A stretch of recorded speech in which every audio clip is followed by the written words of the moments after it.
Hello guys, welcome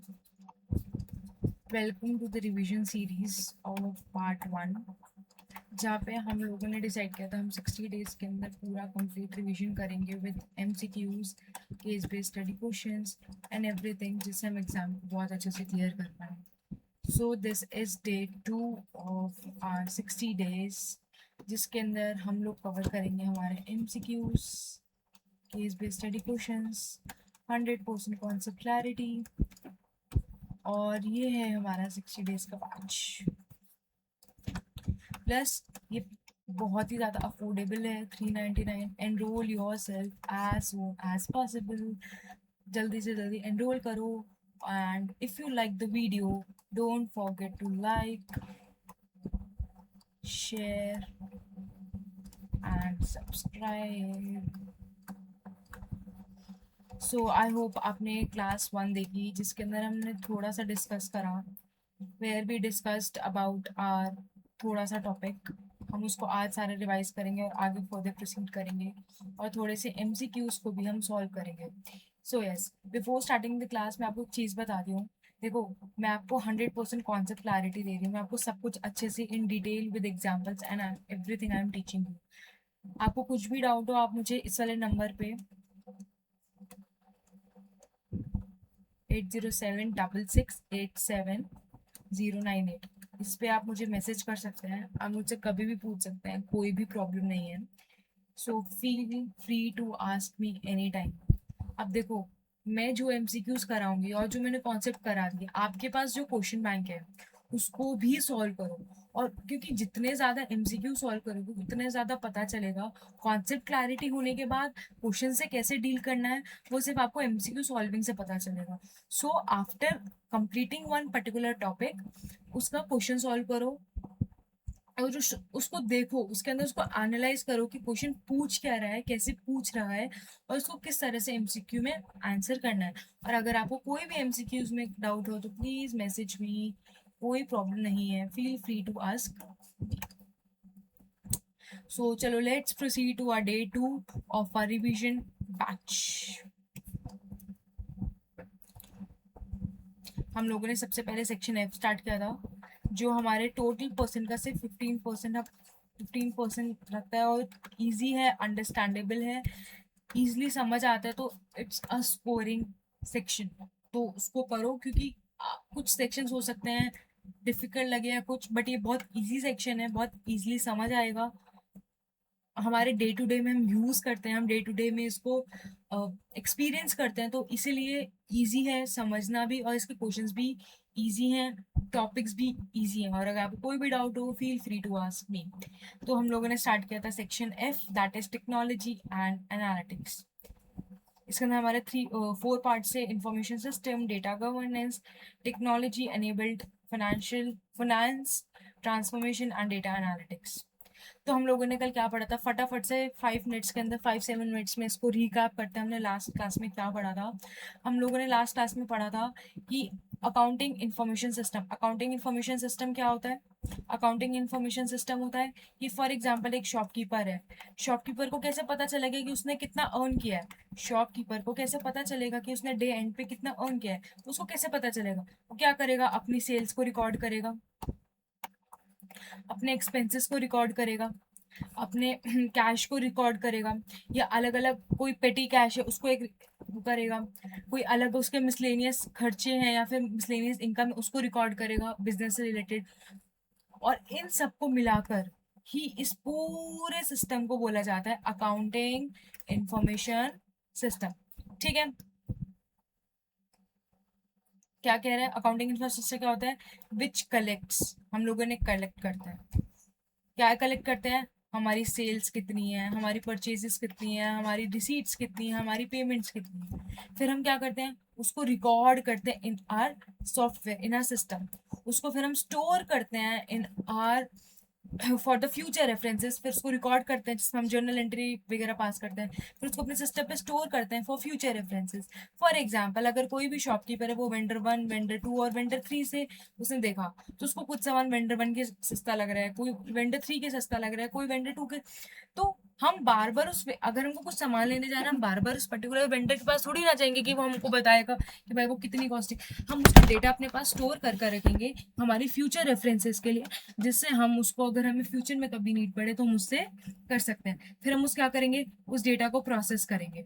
ठीक है, उस डेटा को प्रोसेस करके कि हम क्या निकालेंगे, उसमें हम निकालेंगे कि हमारा कितना कॉस्ट हुआ, कितना हमारा प्रॉफिट हुआ, कितना हमारा सेल्स हुआ। मतलब बेसिकली इसमें हमने रिकॉर्ड कर, इसमें हम उसमें मार्जिन निकालेंगे, ग्रॉस प्रॉफिट वगैरह सब देखेंगे। फिर हम क्या करेंगे, reports of the financial information, जो हमने अभी तक रिपोर्ट करा, जो हमने अभी तक सेल्स वगैरह करी, प्रॉफिट वगैरह, अब इसे रिपोर्ट्स निकालेंगे, जिसमें क्या निकालेंगे, हम ट्रायल बैलेंस निकालेंगे, पीएनएल निकालेंगे। ठीक है, बैलेंस शीट निकालेंगे। बैलेंस शीट से हमको पता चलेगा कि हमारे एसेट्स एंड लाइबिलिटीज कितने हैं, हमको उससे वो पता चलेगा हमारे एसेट्स एंड लाइबिलिटीज कितने हैं। हमारी पीएनएल से हमें पता चले कि हमारा प्रॉफिट एंड लॉस है, प्रॉफिट है, लॉस है, ग्रॉस लॉस कितना है, ग्रॉस प्रॉफिट कितना है, ये सब हमें प्रॉफिट एंड लॉस से पता चलेगा। ट्रायल बैलेंस के अंदर हमारे को पता चलता है कि बेसिकली इसके अंदर हमारे पास सारे सिर्फ अकाउंट्स के नाम होते हैं, वो पता चलेगा कैसे कैसे है। बैलेंस शीट से हमें उसकी फाइनेंशियल पोजीशन पता चलेगी, क्या हम हमारे अंदर इतनी है कि हम सारे के सारे लाइबिलिटीज या फिर जो हमारे मोस्ट लिक्विड लाइबिलिटीज है, क्या उनको हम पे ऑफ करने के लिए हैं, ये हमको बैलेंस शीट से पता चलेगा, हमको अपनी फाइनेंशियल पोजीशन से पता चलेगा। सो जब हम किसी भी डेटा को, कोई भी अगर बंदा शॉपकीपर अब देखो, अगर वो ये जब वो सब चीजें देख लेगा, उसका सेल कितना हुआ, उसने रिकॉर्ड कर लिया, उसको स्टोर करके रखा फ्यूचर रेफरेंसेस के लिए, उससे प्रोसेस करके उसने प्रॉफिट निकाल लिया, कॉस्ट निकाल लिया, अपना लॉस निकला तो लॉस निकाल लिया, फिर उसकी रिपोर्ट जनरेट करेगा। ये सब चीजें उसको शॉपकीपर को हेल्प करेगी क्या करने में, डिसीजन लेने में। कि अगर उसने पहले वेंडर 1 से निकाला तो उसको कितना प्रॉफिट हुआ, फिर उसने निकाला वेंडर, वही सामान अगर उसने वेंडर 2 से लिया उसको कितना प्रॉफिट हुआ, तो वो फिर वेंडर 3 से। ये एक शॉपकीपर का छोटा सा एग्जाम्पल है। ठीक है, अगर हम कोई भी कंपनी, जैसे लिस्ट होती है फॉर एग्जाम्पल टाटा हो, जैसे कोई भी बड़ी कंपनी, अगर वो कोई भी लिस्ट होती है, तो वो कोई भी अगर हमारे जैसा बंदा अगर उसमें शेयर्स परचेज करेगा, तो हम कैसे परचेज करते हैं, हम उसके फाइनेंशियल्स देखते हैं कि भाई उसने कितना प्रॉफिट बढ़ाया, हमने 10 रुपए का शेयर लिया था तो वो 100 रुपए का हुआ नहीं हो, तो वो हमें कैसे पता चलेगा। हम उसमें अलग अलग एनालिसिस करते हैं, रेशियो एनालिसिस करते हैं, कंपैरेटिव निकालते हैं। हम भी तो अलग अलग तरीके से एनालाइज करते हैं, पहले डेटा लेते हैं कि हाँ भाई अगर हमने एमआरएफ का शेयर लिया, रिलायंस का शेयर लिया, फिर हमने टाटा का शेयर लिया, ये इतना का है, ये भी इतने का है, और ये है इतने का, और ये है 40 रुपीज का। अब देखना है कि ये 100 रुपीज का हो गया, ये देखा कि ये सिर्फ 150 रुपीज का हुआ है, ये हमने देखा ये इतने का हुआ। तो हमको ये, हम कैसे, हमने रिकॉर्ड करा, अपने पास रखा, हमने एनालाइज किया, फिर हमने रिपोर्ट जनरेट करे। तो ऑल दीज प्रोसेस, इन सबको मिलाकर क्या होता है, हमारे इस प्रोसेस को पूरा बोलते हैं अकाउंटिंग इंफॉर्मेशन सिस्टम। ठीक है, अब इसमें कौन कौन से क्वेश्चंस को एंटरटेन करता है, हम कौन कौन से क्वेश्चंस को देखते हैं जब हमें पता चलेगा कि हमारा ये अकाउंटिंग इन्फॉर्मेशन सिस्टम है, हम कौन कौन से क्वेश्चंस को लेते हैं, क्या क्या क्वेश्चंस होते हैं जिससे हमें पता चलता है वो हमारा accounting information. How how much we sell, हमने कितना सेल किया, हमारे एक्सपेंसेस कितने, वही तो हम रिकॉर्ड करते हैं, उसी से हम अपना कंक्लूजन निकालते हैं, उसी से हम अपना डिसीजन लेते हैं। हमारे के पास इतनी इन्वेंट्री लेफ्ट है, हमने कितना प्रॉफिट कमाया, हमको कितना पैसा लेना है और हमको कितना पैसा मार्केट में देना है, क्या हमारे डेटर्स और हमारे क्या क्रेडिटर्स है, हमारे कंपनी को कितना पैसा देना है और कितना पैसा लेना है। ठीक है, आई होप आपको अकाउंटिंग इन्फॉर्मेशन से का बेसिक मतलब, उसका बेसिक मीनिंग, वो क्या कहना चाह रहे हैं, क्या क्या मतलब होता है उसका, वो समझ आया होगा। Next, functions. हाँ, हमारे पास बिजनेस ट्रांजैक्शन है, मिस्टर ए परचेज करा, उसने क्या परचेज करा, ट्रांजैक्शन हुई है ये, मिस्टर ए ने मिस्टर सी से परचेज करा, क्या परचेज करे, गुड्स परचेज करे ₹20,000 की। ठीक है, डॉलर लिख लो कुछ भी। अब उसने क्या करा, डेटा कलेक्ट किया, उसने क्या क्या करा, अपने इसमें परचेज रिकॉर्ड कर दी, इसको अपने सिस्टम में रिकॉर्ड कर दिया सॉफ्टवेयर में। ठीक है,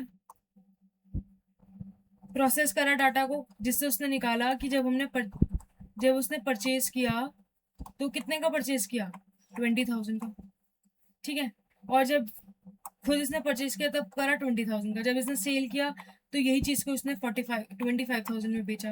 अब इसको प्रॉफिट कितने का हुआ, 5,000 रुपीज का। ये हमने डेटा प्रोसेस करके इसका ये निकाला कि इसमें प्रॉफिट कितना हुआ। ये हमने डेटा स्टोर किया फॉर फ्यूचर रेफरेंसेस। फिर हमने इसमें क्या कर दी, रिपोर्ट जनरेट कर दी। रिपोर्ट जनरेट करके ट्रायल बैलेंस में, पीएनएल में, बैलेंस शीट से, जिससे हम कंपनी की फाइनेंशियल पोजीशन को, फाइनेंशियल उसको निकालते हैं कि क्या कहाँ कंपनी स्टैंड करती है। फिर हमने उसे क्या किया, उसे पे डिसीजन मेकिंग करा कि हाँ भाई अगर हम ये वाला सामान इससे खरीदते तो हमको 5,000 रुपीज का प्रॉफिट हो रहा है।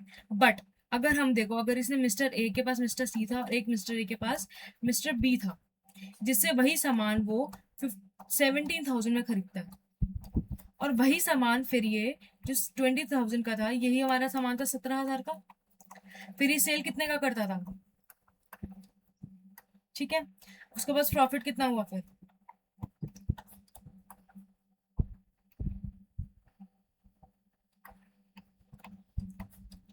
8,000 का। तो क्या हुआ, फिर हमने देखा कि जब वो मिस्टर सी से खरीदा तो उसको 5,000 का प्रॉफिट हुआ, बट जब उसने मिस्टर बी से खरीदा तो उसको 8,000 का प्रॉफिट हुआ।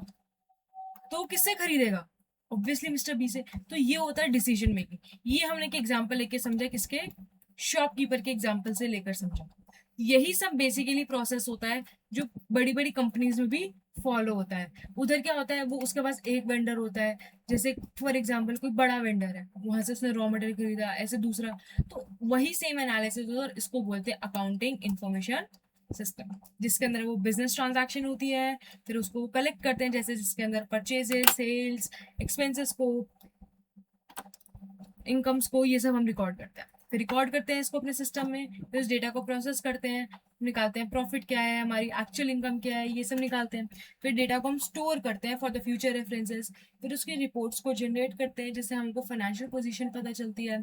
फिर हम क्या करते हैं, उसके बेसिस पर डिसाइड करते थे कि हमें कहाँ से क्या क्या करना है, हमारा नेक्स्ट स्टेप क्या होगा, वो हम करते हैं। नेक्स्ट हमारा नेक्स्ट टॉपिक था हमारा, क्या था, टाइप्स।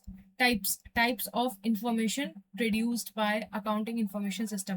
फाइनेंशियल, जो हमारे पैसों से रिलेटेड होती है बेसिकली, और नॉन फाइनेंशियल, जो हमारे को यही इंफॉर्मेशन हमें बताती है, जो हमको बताती है, जैसे रेवेन्यू, प्रॉफिट, एसेट्स कितनी है, लाइबिलिटीज कितनी है। अगर हमारा रेवेन्यू ज़्यादा हो रहा है, प्रॉफिट ज़्यादा हो रहा है, क्या पता प्रॉफिट ज़्यादा हमारा जो हो रहा है वो एम्प्लॉयज़ की प्रोडक्टिविटी की वजह की, वो कम टाइम में ज़्यादा सामान प्रोड्यूस कर पा रहे हैं, तो एम्प्लॉयज़ प्रोडक्टिविटी पता चलती। ये हम एनालाइज करते हैं विद दो, लाइक अलग अलग डिसीजंस लगाते हैं, अलग अलग प्रोसेसेस लगाते हैं, रेशियो एनालिसिस लगाते हैं, या फिर बहुत सारे अलग अलग चीज़ें लगाते हैं, जिससे हमको नॉन फाइनेंशियल एस्पेक्ट्स भी पता चलते हैं। कंप्लेंट्स, कस्टमर की कंप्लेंट्स कैसे आ रही है, ये पता चलता है। फॉर एग्जाम्पल हमारे पास हम दो चीज़ें बेचते हैं, एक मोबाइल बेचते हैं और दूसरा हम फ्रिज बेचते हैं। हमारे पास सबसे ज़्यादा जो कंप्लेंट्स आ रही है, या फिर हमारे पास जो फीडबैक आ रहा है, वो सबसे ज़्यादा फ्रिज को लेकर आ रहा है, तो हमारे को वो नॉन फाइनेंशियल पता चलता है। नॉन फाइनेंशियल इन्फॉर्मेशन है ना, ये क्या है, कस्टमर कंप्लेंट, कि कस्टमर को उसको सबसे ज़्यादा जाना पड़ रहा है। फिर प्रोडक्शन एफिशिएंसी, कम रॉ मटेरियल यूज़ करके हम ज़्यादा प्रोड्यूस कर रहे हैं, या बेटर क्वालिटी का प्रोड्यूस कर रहे हैं, तो ये हमको production efficiency. Delivery time, delivery time में हमें पता चलता है कि अगर हम इस वाले ट्रांसपोर्टर से यूज़ करेंगे तो इसमें हमारे को इतना कम टाइम लग रहा है, प्लस हमारी कॉस्टिंग भी कम हो रही है। ये सब हमें कैसे पता चलता है, जब हम ये सब रिकॉर्ड करते हैं, प्रोसेस करते हैं डेटा को, फिर उसका कंक्लूजन निकालते हैं, फिर उसके बाद हम डिसीजन लेते हैं, फिर ये हमारे को सब कुछ डिसीजन देता है। नेक्स्ट, कैरेक्टरिस्टिक्स कैसी होती है हमारी अकाउंटिंग इन्फॉर्मेशन सिस्टम। अगर हम अच्छे अकाउंटिंग इन्फॉर्मेशन, एक्यूरेट होती है, सही होती है, उस पर लोग विश्वास करते हैं, रिलायबल होती है, जब चाहिए होती है टाइमली मिल जाती है, रेलेवेंट मतलब जो चीज़ ज़रूरत है वही है, आलतू फालतू चीज़ें उसमें नहीं है, सिक्योर, फ्लेक्सिबल, अपने हिसाब से उसको समझ सकते हैं, फ्लेक्सिबल, कॉस्ट इफेक्टिव। इनिशियल पैसा मे बी कॉस्टली हो सकती है, बट वैसे कॉस्ट इफेक्टिव है, इजी टू यूज है, क्योंकि कभी उसमें टैबुलर फॉर्म में समझाएगा, कभी पाई चार्ट में, या फिर ऐसे भी होता है कि वो इजी भी समझी जा सकती है। नेक्स्ट हमने पढ़ा था topic value chain. What is value chain, सोचो क्या होता है वैल्यू चेन, सोचो एक बारी क्या होता है वैल्यू चेन। अलग अलग प्रोसेसेस से, जिससे एक पर्टिकुलर चीज की एक पर्टिकुलर रॉ मटेरियल की वैल्यू बढ़ जाती है जब हम उसमें सीरीज ऑफ प्रोसेसेस लगाते हैं, उसको बोलते हैं वैल्यू चेन। उसको क्या बोलते हैं? Value chain. For example,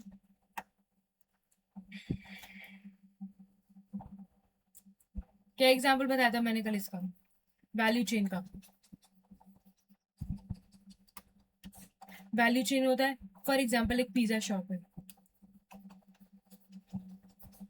pizza shop छोड़ो, फॉर एग्जाम्पल एक दूध वाला है, डायरी, डेयरी, हाँ, डेयरी शॉप है, ठीक है। अब वहां पे उसके पास दो ऑप्शन है,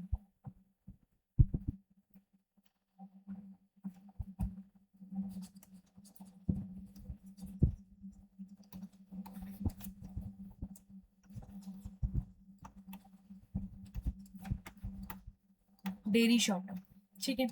उसके पास दो ऑप्शन है। क्या दो ऑप्शन है?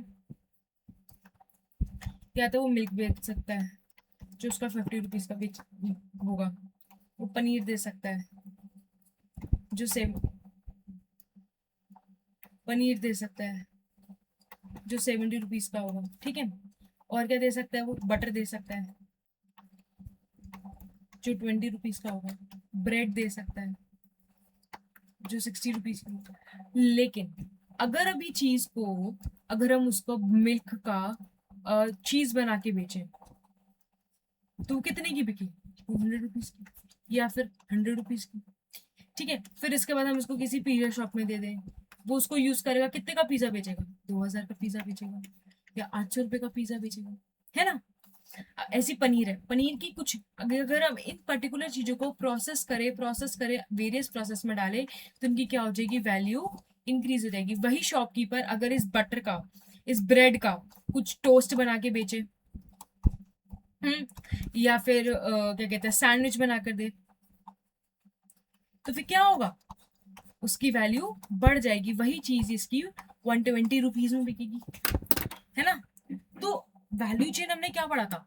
Value chain is the series of activities. क्या है हमारा वो? सीरीज ऑफ एक्टिविटीज है, बहुत सारी एक्टिविटीज होती है उसके अंदर, प्रोसेसेस करते हैं टू क्रिएट द वैल्यू। उसकी क्या करने के लिए? सीरीज ऑफ एक्टिविटीज होती है to perform, to create the value for the customer and earn profit. अब देखो क्या क्या मतलब है इसका। अब वो बोल रहा है कि जैसे अगर फॉर एग्जाम्पल वो बंदा बटर बेच रहा है, बटर, ठीक है, बटर छोड़ो, ब्रेड, ब्रेड की उसको कॉस्टिंग पड़ी थी 20 रुपीज, ठीक है। और उसका सेल उसने किया 60 रुपीज में, उसको प्रॉफिट कितने का हुआ? 40 रुपीज। बट वही अगर वो उस ब्रेड का टोस्ट बना के देगा, या फिर मैं बोलूँ सैंडविच बना के देगा उसका, तो उसको सेल कितने में करेगा? 120 में करेगा। और उसकी कॉस्टिंग उसको कितने की पड़ेगी? मे बी 60 की, ठीक है। तो उसको कितने का प्रॉफिट हुआ? 60 का, है ना। कॉस्टिंग तो मैं बहुत ज्यादा बता रही हूँ, इसमें इतनी की भी कॉस्टिंग नहीं होती है, होगी 30-40 रुपीज की, तो इसके अंदर किसमें कितने का प्रॉफिट हुआ उसको? 90 रुपीज। तो देखो प्रॉफिट में कितना, तो उससे क्या करता है वो? अपना प्रॉफिट अर्न करता है। देखो अभी इसमें क्या लिखा है,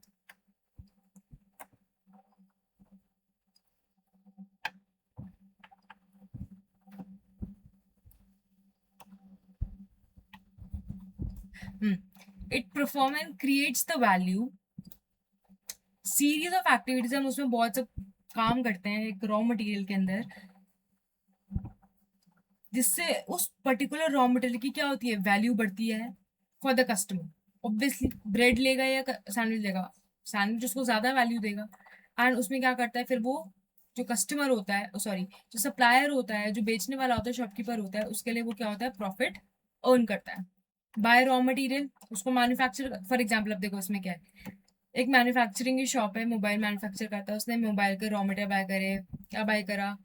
बॉडी बाय करी, प्लास्टिक बाय किया, बैटरी बाय करी, उसमें अलग अलग जो चिप्स यूज होते हैं वो बाय करे, चार्जर बाय किया, उसको क्या किया? उसने मैन्युफैक्चर करके क्या बना दिया? फोन। 2,000 का सामान को उसने 20,000 का फोन बना दिया।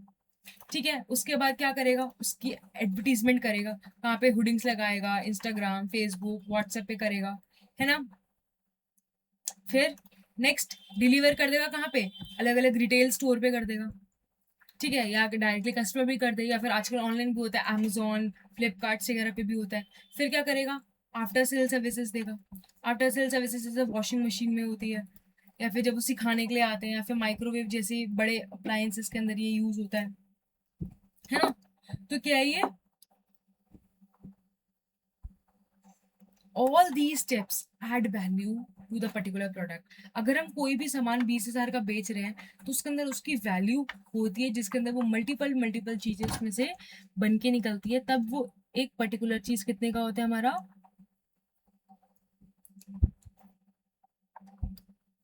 दो 20,000 का बिकता है। ठीक है, each step add values to the product and hence it is called value chain. Correct. Next, इसके अंदर हमारे दो कंपोनेंट्स होते हैं। एक होता है हमारे इसके अंदर कौन सी एक्टिविटीज होती है, प्राइमरी एक्टिविटीज और सपोर्ट एक्टिविटीज। जो एक्टिविटीज इन प्राइमरी एक्टिविटीज को सपोर्ट करती है उनको बोलते हैं सपोर्ट एक्टिविटीज। उनको क्या बोलते हैं, support activities. First of all हमने क्या देखा था इसके अंदर, कौन सा होता है हमारे पास,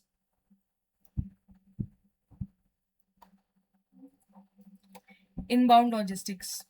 इनबाउंड लॉजिस्टिक्स का क्या मतलब होता है, जब हमारा रॉ मटेरियल हमारे वेयर हाउस में आता है, हमारे गोडाउन में आता है, उसको बोलते हैं इनबाउंड लॉजिस्टिक्स। क्या बोलते हैं उसको, इनबाउंड लॉजिस्टिक्स। नेक्स्ट, ऑपरेशन का क्या मतलब होता है, जब हम उस पर्टिकुलर चीज पे काम करते हैं। फॉर एग्जांपल हमारे पास सिर्फ बैटरी चिप्स वगैरह थी, फिर हमने उसमें ऑपरेशंस करा। क्या ऑपरेशन करा हमने उसमें, उसको एक मोबाइल फोन बना दिया, है ना। नेक्स्ट, आउटबाउंड, हमने उसको अलग अलग रिटेलर्स को दे दिया, मतलब हमारा जो फिनिश गुड्स है वो हमने आगे डिस्ट्रीब्यूट कर दिया, आगे हमने दे दिया, रिटेलर्स को दे दिया। ठीक है, हमने उसको अमेजोन को दे दिया, फ्लिपकार्ट्स को दे दिया, या अलग अलग रिटेल स्टोर पे दे दिया, तो ये सब आउटबाउंड कर दिया। Shipping, finish goods store. Marketing and sales, हमने उसकी एडवर्टीजमेंट कर दी, उसकी ब्रांडिंग करी, हमने कोई ब्रांड एम्बेसडर हायर करा, जैसे बड़े बड़े सेलिब्रिटीज को लोग हायर करते हैं, है ना। जैसे ओरियो के बिस्किट के अंदर वो आता है, कौन आता है, रोहित शर्मा, राइट। सो उससे क्या हो रहा है, उस पर्टिकुलर ओरियो के बिस्किट की वैल्यू इंक्रीज हो रही है ना। तो यही होता है वैल्यू चेन। नेक्स्ट, फिर उसको जब बोलेगा कि रोहित शर्मा खरीदते तो भाई हम भी खाएंगे, वो भी खाते तो हम भी खाएंगे, ऐसा होता है। This is a normal human behaviour कि हम जब ऐसा देखते हैं तो हम ऐसा परचेज करते हैं, है ना। नेक्स्ट है सर्विस। सर्विस का कह रहे हैं, अगर हमने कोई मोबाइल लिया, हमने कोई वॉशिंग मशीन लिया, हमने कुछ भी परचेज किया, तो हम उसको क्या देंगे, उसको आफ्टर सेल सर्विसेज देंगे। या अगर उसको बाद में कोई डाउट है, कुछ है, वारंटीज देते हैं, उसको बोलते हैं ना कि आपका फोन अगर खराब हो तो 1 साल में ले आना, 2 इयर्स की वारंटी होती है, कभी बैटरी की वारंटी देते हैं, कभी कोई वारंटी देते हैं। तो this is known as services. तो हमने क्या पढ़ा इसके अंदर, ये इंपॉर्टेंट है, पेपर में आ सकता है, काफी इंपॉर्टेंट है, इसको अच्छे से करके जाना, इसको अच्छे से रीड करके जाना, इसको अच्छे से समझ के जाना, और कुछ भी डाउट हो मुझे मैसेज करना। इसके, ये हमारा इंपॉर्टेंट टॉपिक है, ठीक है। तो हमने इसमें क्या पढ़ा, कंपोनेंट्स क्या थे हमारे, प्राइमरी और सेकेंडरी। प्राइमरी में पढ़ा जो हमारा बेसिकली रॉ मटेरियल से फिनिश गुड्स जब बन जाता है वो आगे तक कैसे प्रोसेस होता है उसको बोलते हैं प्राइमरी एक्टिविटीज। इनबाउंड लॉजिस्टिक्स का मतलब होता है जब हम अपने गोडाउन में रॉ मटेरियल लेके आते हैं, ऑपरेशन मतलब जिस पे काम करते हैं, फिनिश गुड्स बना देते हैं। जैसे हमने पिज्जा वाला शॉप हो, जैसे हमने फ्लोर लिया, चीज लिया, आटा लिया, मैदा लिया, सब कुछ ले लिया, this is known inbound logistics. फिर हमने उसका पिज्जा बना दिया, इट्स ऑपरेशन। फिर हमने उसको अलग अलग रिटेल, स्विगी, जोमेटो पे भेज दिया, या फिर अलग अलग और कोई रिटेल लोकल स्टोर पे भेज दिया, वो आउटबाउंड लॉजिस्टिक्स हो गया। फिर मार्केटिंग एंड सेल्स, हमारे पास डिस्काउंट्स आते हैं, हमारे पास अलग अलग कूपन आते हैं, हम एडवर्टीजमेंट्स देखते हैं, ये सब देखते हैं, हमारा हो गया मार्केटिंग एंड सेल्स। फिर नेक्स्ट सर्विसेज, हम उसमें बोलते हैं उनको फीडबैक दो, या फिर कोई इलेक्ट्रॉनिक्स में हम बोलते हैं वारंटी, रिटर्न, ये सब पॉलिसी होती है, ये सब हमारा होता है सर्विस। नेक्स्ट, अब इन सबको सपोर्ट करने के लिए कौन सी एक्टिविटीज होती है, सपोर्ट एक्टिविटीज। इन सब इंफ्रास्ट्रक्चर, इंफ्रास्ट्रक्चर का क्या मतलब होता है, जब कंपनी अपनी प्लानिंग के लिए, फाइनेंसिंग के लिए, अकाउंटिंग के लिए एक सॉफ्टवेयर जनरेट करती है, ये सब होता है हमारे इंफ्रास्ट्रक्चर में जाता है। नेक्स्ट होता है टेक्नोलॉजिकल, जिसके अंदर R&D करती है कि क्या करने से क्या प्रॉफिट बढ़ेगा, कहाँ से परचेज करेंगे तो कम पैसा लगेगा, और किस में मार्जिन ज़्यादा रहेगा। ये होता है हमारी टेक्नोलॉजिकल डेवलपमेंट। नेक्स्ट होती है हमारी ह्यूमन रिसोर्स मैनेजमेंट, HRM, जिसके अंदर हम अपना हायर करते हैं, रिटेन करते हैं एम्प्लॉयज को, पेरोल्स में हायर करते हैं, उनको EPF का वो देते हैं। बेसिकली ये सब चीज़ें होती है। मार्केटिंग टीम हम हायर करते हैं, ऑडिटिंग टीम हायर करते हैं, टॉप मैनेजमेंट के लोगों को हायर करते हैं जिसमें वो डिसीजन लेते हैं, है ना। तो ये होता है ह्यूमन रिसोर्स। उनका उनका पैसा कितना जाना है, मतलब उनकी सैलरी कितनी जानी है, ये सब हमारा क्या होता है, ह्यूमन रिसोर्स मैनेजमेंट। नेक्स्ट है हमारा प्रिक्योरमेंट। प्रिक्योरमेंट होता है हम आपको रॉ मटेरियल कहाँ से लेना है, कौन से वेंडर से लेना है, कितना लेना है, कब लेना है, ये सब होता है हमारा procurement. I guess I can able to deliver you सब कुछ। आपको समझ आ रहा है वैल्यू चेन का क्या है, हमने कल भी करा था। अगर आपको फिर भी मोर डिटेल वीडियो चाहिए विद मोर एग्जांपल्स, आप लास्ट वीडियो पर जाएं, उसको देखो, जो भी समझना है पूछो। Next, why value chain is important. क्यों होती है वैल्यू चेन इंपॉर्टेंट? जब हम अलग अलग बहुत सारे स्टेप्स कर लेते हैं और उस पर्टिकुलर चीज की वैल्यू को बढ़ा देते हैं, तो क्यों होती है वैल्यू चेन इंपॉर्टेंट, क्या जरूरत है। सिर्फ आटा भी तो बेच सकते हैं। किसी भी शॉपकीपर के लिए वैल्यू चेन क्यों जरूरी है, क्यों उसके अंदर वैल्यू ऐड करना जरूरी है। It reduces cost. क्यों? क्योंकि जब तुम सिर्फ ब्रेड बेचोगे, सिर्फ ब्रेड बेचोगे तो उसकी कॉस्ट ज्यादा पड़ेगी, बट अगर तुम उसका ब्रेड का क्या बना के बेचोगे, सैंडविच बना के बेचोगे, तो वो सस्ता पड़ेगा, है ना। कस्टमर सेटिस्फैक्शन, ऑब्वियसली इसमें कस्टमर की ज्यादा सेटिस्फैक्शन है। प्रोडक्ट क्वालिटी, आइडेंटिफाई वेस्ट, अब हमें वेस्ट को पता चल जाता है। कॉम्पिटिटिव एडवांटेज, हम अपने कॉम्पिटिटर से अलग निकलते हैं। हमारा सिर्फ कॉम्पिटिटर जो है वो सिर्फ ब्रेड बेच रहा है, हम ब्रेड को सैंडविच बना के भी दे रहे हैं, तो आपकी चॉइस है, आपको ब्रेड लेनी है या सैंडविच। अगर ऐसा कोई और नहीं कर रहा तो हमारा कॉम्पिटिटिव एडवांटेज है, हमको इसका भी प्रॉफिट होगा, इसका भी प्रॉफिट होगा। इससे क्या होगा, हमारा प्रॉफिट इंक्रीज हो जाएगा। ठीक है। Next, relationship between value analysis and accounting information system. Procurement, raw material हमने खरीदा, हमने डाल दिया एंट्री अपने सिस्टम में, तो अकाउंटिंग इन्फॉर्मेशन सिस्टम क्या करेगा, उसका सप्लायर्स का इनवॉइस बना देगा, हमने उसका परचेज ऑर्डर बनाएगा। इनबाउंड लॉजिस्टिक्स, हमारा रॉ मटेरियल आया, हम इन्वेंट्री काउंट करेंगे कि कितनी इन्वेंट्री है, कितनी इन्वेंट्री गई, परचेज, कंजम्पशन, हमारा क्लोजिंग आएगा, कंजम्पशन पता चलेगी हमें। ऑपरेशंस, हमारे पास रॉ मटेरियल है, हमारे पास बैटरी सेल्स वगैरह सब है, हमने उसका मोबाइल फोन बना दिया, मतलब रॉ मटेरियल को हमने किस में कन्वर्ट कर दिया, फिनिश गुड्स में कन्वर्ट कर दिया। कैलकुलेट से प्रोडक्शन कॉस्ट बताता है वो, हमने सब कुछ डाल देते हैं, उसके बाद वो हमको कंप्यूट करके देगा। Work in progress cost. Logistics, हमने अपना सामान फिनिश गुड्स को रिटेलर्स को दिया, आउटबाउंड लॉजिस्टिक्स डिस्पैचेस ट्रैक करता है, डिलीवरी कॉस्ट ट्रैक करता है। मार्केटिंग एंड सेल्स, क्या बताता है मार्केटिंग एंड सेल्स, कि हमने उसमें कितना एडवर्टीजमेंट करना है, वारंटी में कितना देना है, हमको कितना डिस्काउंट देना है। रिकॉर्ड सेल्स बताता है। फिर कस्टमर की पेमेंट आई नहीं है, रेवेन्यू। कस्टमर सर्विसेज, जिसमें हम वारंटी देते हैं। Returns policies, service expenses. HR, जिसमें हमारा पेरोल होता है कि कितने बंदे को कितना पैसा देना है, कितना बोनस देना है, उस एम्प्लॉय की कॉस्ट क्या है। टेक्नोलॉजी, हमने कौन सा ERP सिस्टम यूज कर रहे हैं जिसमें अपना रिकॉर्ड्स कर सके। इंफ्रास्ट्रक्चर, फाइनेंशियल रिपोर्ट, हमारा ट्रायल बैलेंस, PNL वगैरह हो गया, जिससे हम क्या ले सकते हैं, डिसीजन ले सकते हैं। नेक्स्ट हमने पढ़ा था सप्लाई चेन। सप्लाई चेन क्या होता है, सोचो क्या होता है।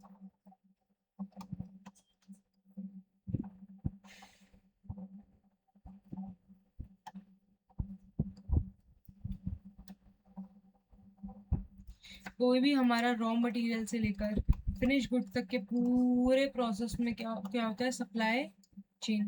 परचेजिंग, हमने उसमें डाला परचेज किया तो वो रिकॉर्ड परचेज ऑर्डर बनाता है, सेल्स इनवॉइस, सप्लायर्स इनवॉइस बनाता है। पेमेंट आता है कि देखते हैं कि आया है नहीं आया, गई है नहीं गई।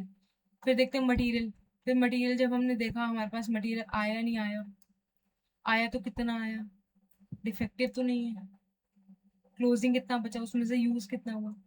इन्वेंट्री मैनेजमेंट, स्टॉक लेवल जो भी मैंने बताया। रीऑर्डर पॉइंट, क्या पता हमारे पास 10 हमने ऑर्डर किया, हम हमारा जब भी स्टॉक 2 से कम पहुंच जाता है या एक पर्टिकुलर लिमिट से कम पहुंच जाता है तब ऑर्डर करते हैं, हम वो देखते हैं रीऑर्डर लेवल। इन्वेंट्री की वैल्यू क्या कितना पड़ा है गोडाउन में। प्रोडक्शन क्या बताता है, मटेरियल प्रोडक्शन करने में क्या मटेरियल कॉस्ट क्या है, लेबर कॉस्ट क्या है, ओवरहेड कॉस्ट क्या है, वेयर हाउसिंग में पड़े रहने की cost, storage cost, inventory movement की, लेबर एक ट्रक से उठा के गोडाउन में शिफ्ट करने की कॉस्ट या वाइस वर्सा, डिस्ट्रीब्यूशन मतलब dispatch cost, freight cost, logistic cost, finish goods को आगे डिस्ट्रीब्यूट करने की, रिटेल तक पहुंचाने की जो हमारे ट्रांसपोर्टेशन का खर्चा लग रहा है, ट्रक का खर्चा लग रहा है, बीच में हमारा कोई और मिसलेनियस खर्चा हो गया वो हो गया, या फिर फॉर एग्जांपल अगर कोई एक गोडाउन तक ही जाता है लेकिन कोई हमारा रिलायंस स्टोर है, ठीक है, अब रिलायंस स्टोर किसी मॉल में है, अब हमारा जो ट्रक है वो तो सिर्फ मॉल के नीचे तक जाएगा, अब मॉल के नीचे से लेकर ऊपर तक पहुंचाने के लिए, रिलायंस स्टोर तक पहुंचाने के लिए क्या चाहिए आपको, एक सिस्टम चाहिए, फिर आपको लेबर चाहिए, फिर आपको एक पर्टिकुलर लोग चाहिए जो कर सके, तो उसका कॉस्ट होगा। कस्टमर पेमेंट में क्या बताता है, रिसीवेबल्स कितने हैं, कि हमारे पास कितने बचा है रिसीव होना और कितना कलेक्ट हो चुका है। सप्लायर पेमेंट के हमको बताते हैं कि हमारे अभी कितने खड़े हैं, हमें कितनों को और पे करना है और उनकी क्या क्या ड्यू डेट है, जिससे हम हमारा पेनल्टी वगैरह कुछ ना लगा सके।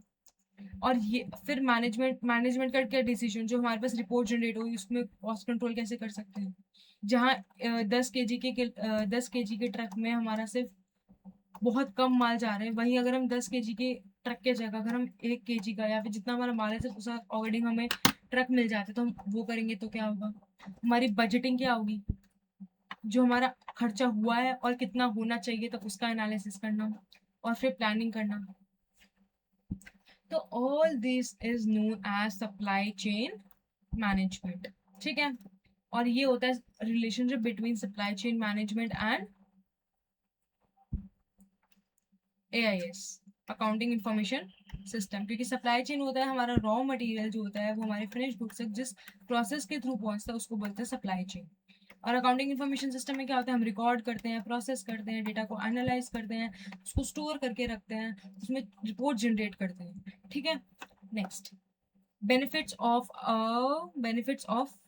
अकाउंटिंग इन्फॉर्मेशन सिस्टम क्या होता है, सप्लाई चेन मैनेजमेंट में जब हमारा सामान एक जगह से दूसरी जगह जा रहा है तो इस AIS का क्या काम है, बेटर इन्वेंट्री कंट्रोल, क्यों, हमको रियल टाइम स्टॉक देते हैं कि हमारे पास कितना स्टॉक है, स्टॉक आउट खत्म तो नहीं हुआ या फिर हमारे पास एक्स्ट्रा इन्वेंट्री तो नहीं पड़ी जिससे हमारी कॉस्टिंग बढ़े जा रही हो, क्योंकि अब पता पड़ी हो और हमारे पास वेयर हाउस का खर्चा बढ़े जा रहा हो, या फिर वो हम इन्वेंट्री तो मंगाए जा रहे किसी पर्टिकुलर चीज की बट हमारा सेल नहीं आ रहा हो और उससे फिर हमारा लॉस हो जाए, ठीक है। Cost control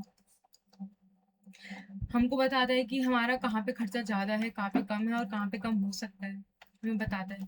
track procurement, raw material का प्रोडक्शन में कितना खर्चा हुआ, लॉजिस्टिक्स में सामान को एक जगह से दूसरी जगह बेचने में कितना खर्चा हुआ, identify the cost saving opportunities, हम कहाँ कहाँ पैसा बचा सकते हैं वो बताता है।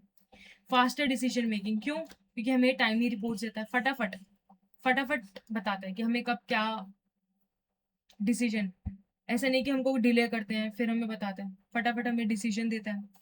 इम्प्रूव्ड सप्लायर्स मैनेजमेंट, सप्लायर्स की परफॉर्मेंस को, कि हमें पैसा जल्दी दे रहे हैं, कैसा दे रहे हैं, मॉनिटर्स पेमेंट शेड्यूल आ गया ना, अगर हमने उससे 60 डेज में सामान मांगा तो क्या हमें 30 डेज में दे रहे हैं, क्या हमारी जो पेमेंट का कॉन्ट्रैक्ट है 60 डेज में आफ्टर जनरेशन ऑफ इनवॉइस को हमें दे रहे हैं, तो वो बताना, वो चेक करना। परचेज हिस्ट्री के अभी तक हमने क्या क्या मंगाया है, कैसे कैसा मंगाया है, उसके हमारे वो सब क्या है बताते हैं। Customer services, accurate order status, ऐसा नहीं कि हमने उसने ऑर्डर हम एक किया और हमने 3 का लगा के कम में दे दिया। फास्टर डिलीवरीज, बिलिंग एक्यूरेसी, सही से कराएं, अर्थमेटिक एरर नहीं है। नेक्स्ट, फ्रॉड, इंटरनल कंट्रोल, हमारे सिस्टम में कैसा काम हो रहा है, मैनेजमेंट कैसा डिसीजन ले रही है। Approval work flows, audit trails, ये सब नेक्स्ट डी पार्ट में पढ़ेंगे सब।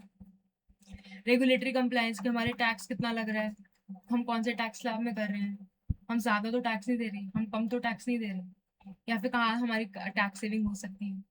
Financial reporting, compliances with accounting standard, जो हमारे पर कंपनी के ऊपर वो अकाउंटिंग स्टैंडर्ड लग रहा है, अगर हमारे पास रेवेन्यू का या पीपी का या फिर कोई भी एक्सरसाइज हमारे पर लग रहा है, क्या हम उसको फॉलो कर रहे हैं, क्या हम उसको कंप्लाई कर रहे हैं, हाँ या ना, अगर नहीं कर रहे तो उसको कैसे करना है, ये सब हमें बताता है, ठीक है। तो this is known as benefits of supply chain, मतलब AIS इन सप्लाई चेन। तो अभी तक हमने क्या देखा, जो हमने कल पढ़ा था फटाफट, अकाउंटिंग इंफॉर्मेशन सिस्टम, उसके फंक्शंस क्या होते हैं, हम उसको डेटा को कलेक्ट करते हैं, उसको रिकॉर्ड करते हैं अपने सिस्टम को, एक ट्रांजैक्शन होती है पहले, फिर उसको हम रिकॉर्ड करते हैं परचेज सेल्स वगैरह, फिर उसको रिकॉर्ड करते हैं अपने सिस्टम में, प्रोसेस करते हैं जिससे हमारे को प्रॉफिट सेल्स वगैरह पता चलता है, फिर उसको फ्यूचर रेफरेंस के लिए स्टोर करते हैं, फिर जनरेट करते हैं रिपोर्ट जैसे ट्रायल बैलेंस, PNL, फिर अपना डिसीजन लेते हैं कि हमें क्या करना है, ठीक है।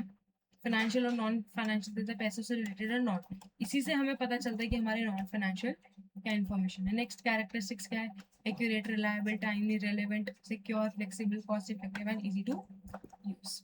वैल्यू चेन क्या होता है, जब हम सीरीज ऑफ स्टेप में ऐड करते रहते हैं तो एक पर्टिकुलर रॉ मटेरियल की वैल्यू क्या हो जाती है, बढ़ जाती है, इसको बोलते हैं वैल्यू चेन।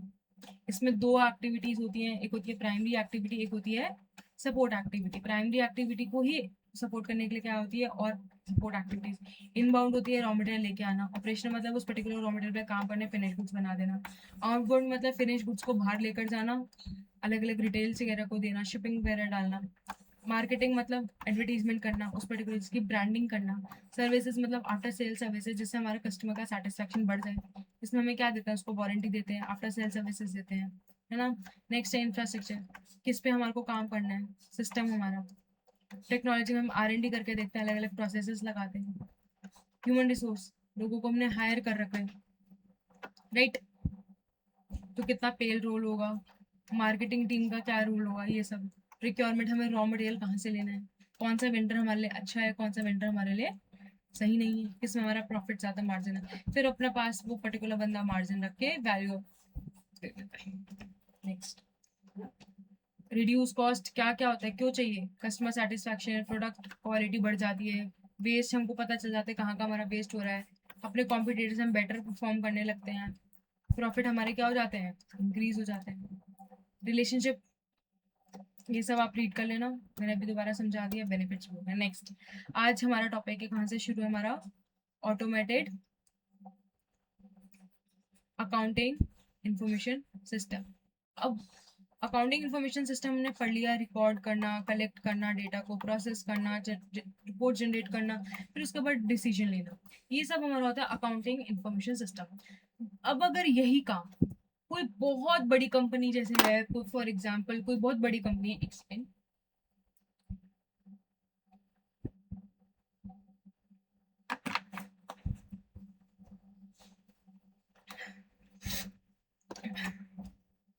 अगर अब हमारी यही बहुत बड़ी कंपनी है, तो ऐसा तो है नहीं ना बाहर एक बैठ के उसको परचेस रिकॉर्ड करेगी कि हाँ भाई इसने मेरे से 2,000 का 20,000 का सामान खरीदा, ए ने, फिर बी ने मेरे से 40,000 का सामान खरीदा, फिर सी ने मुझे 2,000 के गुड्स रिटर्न कर दिए, या फिर हमारा ए ने ही हमारे को 1,000 रुपए की गुड्स रिटर्न कर दी। ऐसा थोड़ी ना रिकॉर्ड करेंगे बड़ी बड़ी कंपनी, ये तो बहुत मुश्किल है। तो इसीलिए हमने क्या सिस्टम आया हमारे पास, automated accounting information system. It is a computer based accounting system that automatically collects, records, processes, stores, reports financial information using accounting software, databases and information technology. For example, मैं आपको बताती हूँ, जैसे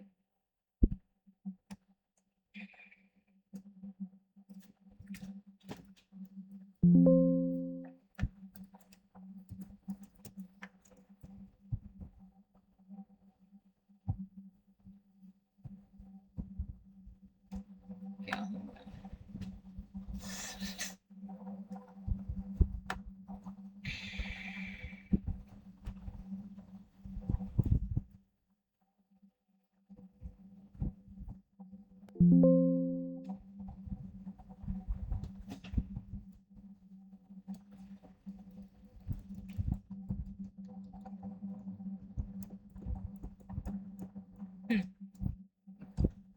तो हमने क्या देखा, ऑटोमेटेड,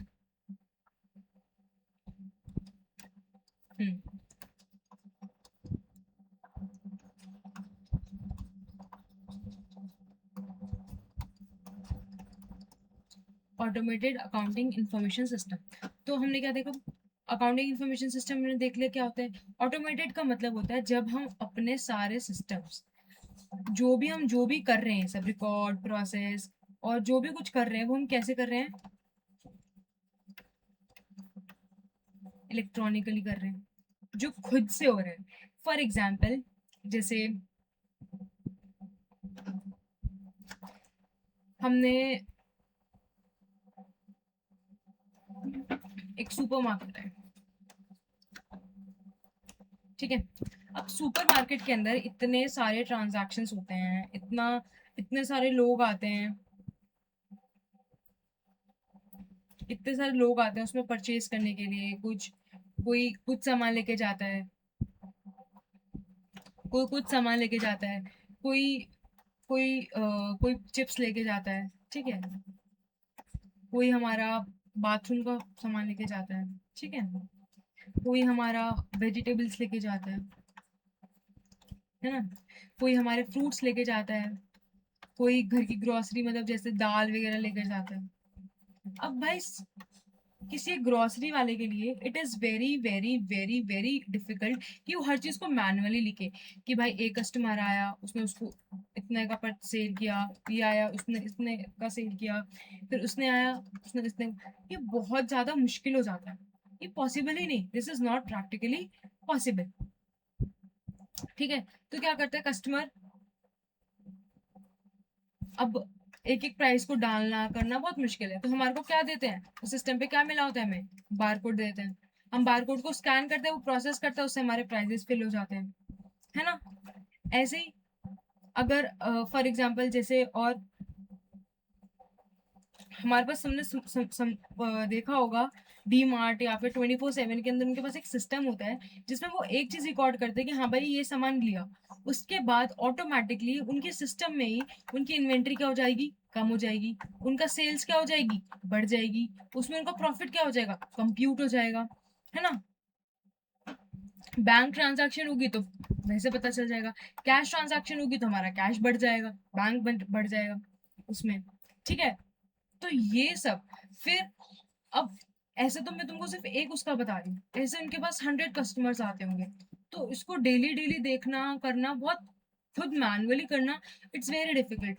तो इसीलिए उन्होंने क्या आया, ऑटोमेटेड अकाउंटिंग इंफॉर्मेशन सिस्टम। हम ये सब काम करते हैं using computers, with the help of computers, ठीक है। फिर इसका अगर हमने ये सब डाला उसके बाद हमारे पास क्या बनती है, हमारी सेल्स रिपोर्ट बन जाती है, हमारे पास इन्वेंटरी रिपोर्ट बन जाती है कि हमारे पास सुबह इतना था, शाम को इतना हो गया, है ना। और क्या बनती है हमारे पास, हमारे को कितना परचेज करना है, हमारे पास परचेज रिपोर्ट बन जाती है, ये सब पता चल जाता है हमें। सो हमने सिर्फ उसमें क्या रिकॉर्ड किया, हमने सिर्फ रिकॉर्ड करा कि हमारी इतनी की सेल है, वो भाई हमने उसको सिर्फ रिकॉर्ड किया, फिर वो प्रिंट ऑटोमेटिकली उठा के दे देगा, अपने आप इन्वेंट्री रिड्यूस कर देगा, ठीक है, सेल्स को रिकॉर्ड कर देगा, है ना, इन्वेंट्री रिपोर्ट जनरेट करने लगेगा। तो ऑल दिस प्रोसेस, जो काम हम एक ट्रांजैक्शन डालने के बाद, जब ट्रांजैक्शन बिजनेस ट्रांजैक्शन डाली उसके बाद बाकी सारा प्रोसेस, कौन कौन सा प्रोसेस, रिकॉर्ड करने का, जिसके अंदर हमारी परचेज सेल्स वगैरह होती है, रिकॉर्ड करना, उसको प्रोसेस करना जिसमें हमारा प्रॉफिट वगैरह निकलता है, वो स्टोर करना डेटा को, उसमें से रिपोर्ट निकालना, inventory report, sales report, purchase report, ये सब करना। ये सब कैसे होता है, ऑटोमेटेडली, खुद से होता है, विद इन द सिस्टम होता है, ये कोई भी मैनुअली नहीं करता, इसको बोलते हैं ऑटोमेटेड अकाउंटिंग इंफॉर्मेशन सिस्टम, ठीक है। अकाउंटिंग सॉफ्टवेयर होता है, फॉर एग्जाम्पल आपने कभी यूज किया टैली,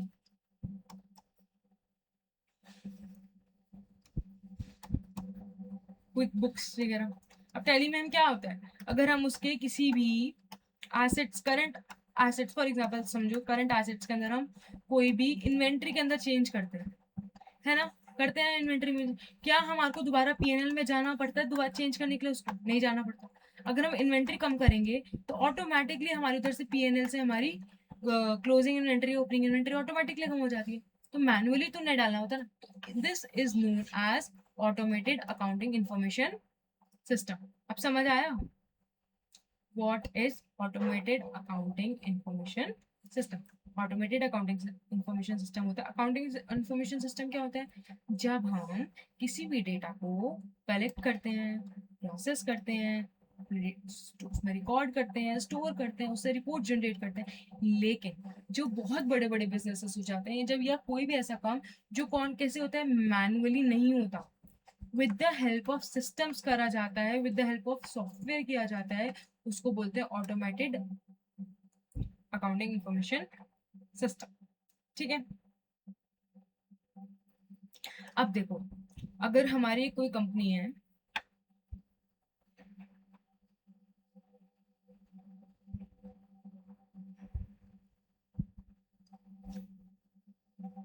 हमारी कंपनी का नाम है एबीसी लिमिटेड। ठीक है। हमारे इसके अंदर 1000 एम्प्लॉयज हैं। अब इसके अंदर से ना तो कोई छोड़ के गया, ना तो कोई न्यू आया, न्यू भी कोई नहीं है और कोई लेफ्ट भी नहीं गया। तो हर बारी इन लोगों की सैलरी, बोनस, ईपीएफ और कोई भी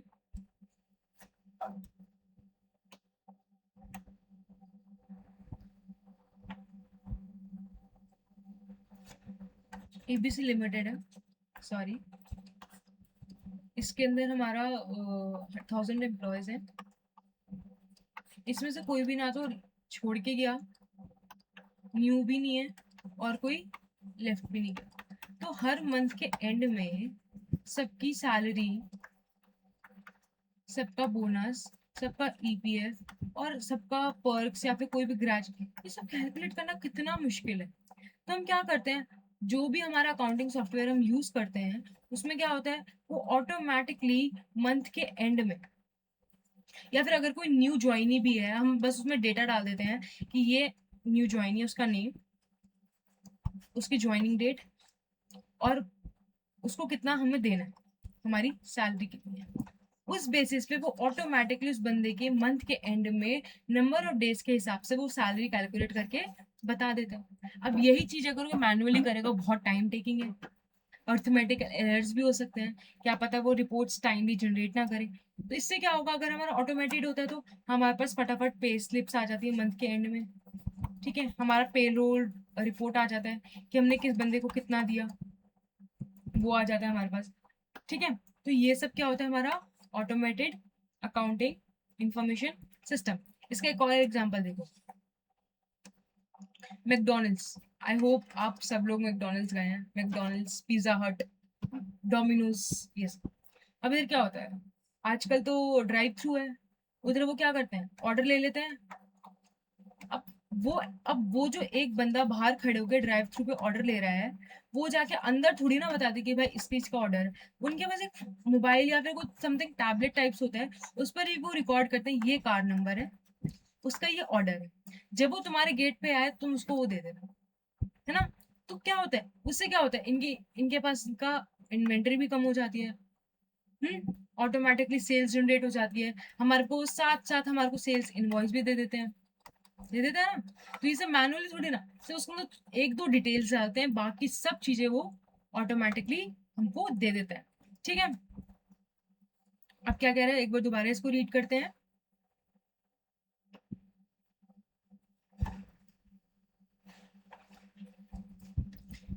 ये हमको बोल रहा है ऑटोमेटेड एंड और automated accounting information system is a computer based accounting system that automatically खुद से collects, records, processes, हमें business transaction obviously इसमें डालनी पड़ती है, तभी उसने कहा collects, processes, stores for the future references and report generate कर देता है of the financial using the accounting software, manually accounting software, जैसे मैंने बताया, तो मैं टैली बताया, या फिर जो जैसे मैकडोनल्ड्स वगैरह में उनकी एक अलग एप्लीकेशन होती है ना, data basis and information technology, कोई भी आईटी का कोई ऐप यूज करते हैं।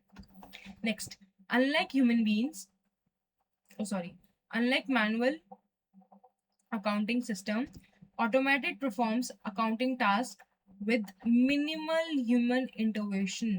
सबसे कम लोगों का यूज होता है उसमें, ज्यादा लोग ये थोड़ी ना एक एक चीज, अगर हमारे पास फॉर एग्जाम्पल हमारे पास सिस्टम है, उसमें हम हर चीज बार डालते हैं कि सेल्स डाल अमाउंट डाल दिया, वो भी डाल दिया, बार बार जीएसटी नंबर डालना, नंबर इनवॉइस नंबर डालना हर बार मैनुअली, ऐसे थोड़ी ना होता है।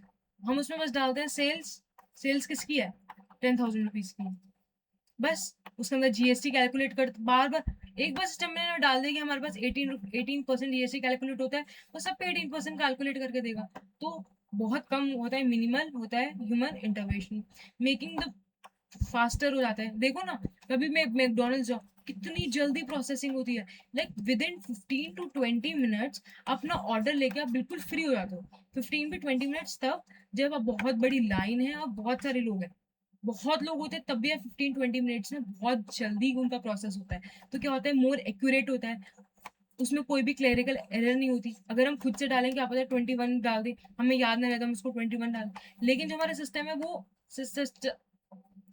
क्रोनोलॉजिकली चलता है, 20, 21, 22, मे बी हम लोगों से ह्यूमन एरर हो सकता है, रिलायबल होता है, क्यों, क्योंकि ऑटोमेटेड होता है, ये पास डेटा के अकॉर्डिंग ही अगला वो डेटा उठाता है। आई होप आपको ये ऑटोमेटेड अकाउंटिंग इन्फॉर्मेशन सिस्टम भी समझ आ गया। अब अकाउंटिंग इन्फॉर्मेशन सिस्टम में क्या होता है, एलिमेंट्स क्या क्या होते हैं इसके,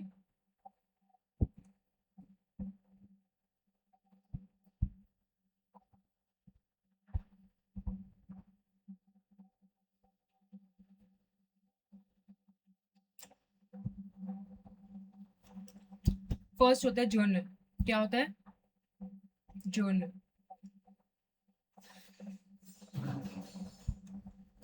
जर्नल क्या होता है, जो हम डेटा रिकॉर्ड करते हैं, जो हमें 11th क्लास में पढ़ते थे, जर्नल। जर्नल क्या होता है, recording of a data, recording of a data in a system, जिसमें हम जर्नल पास करते हैं। जैसे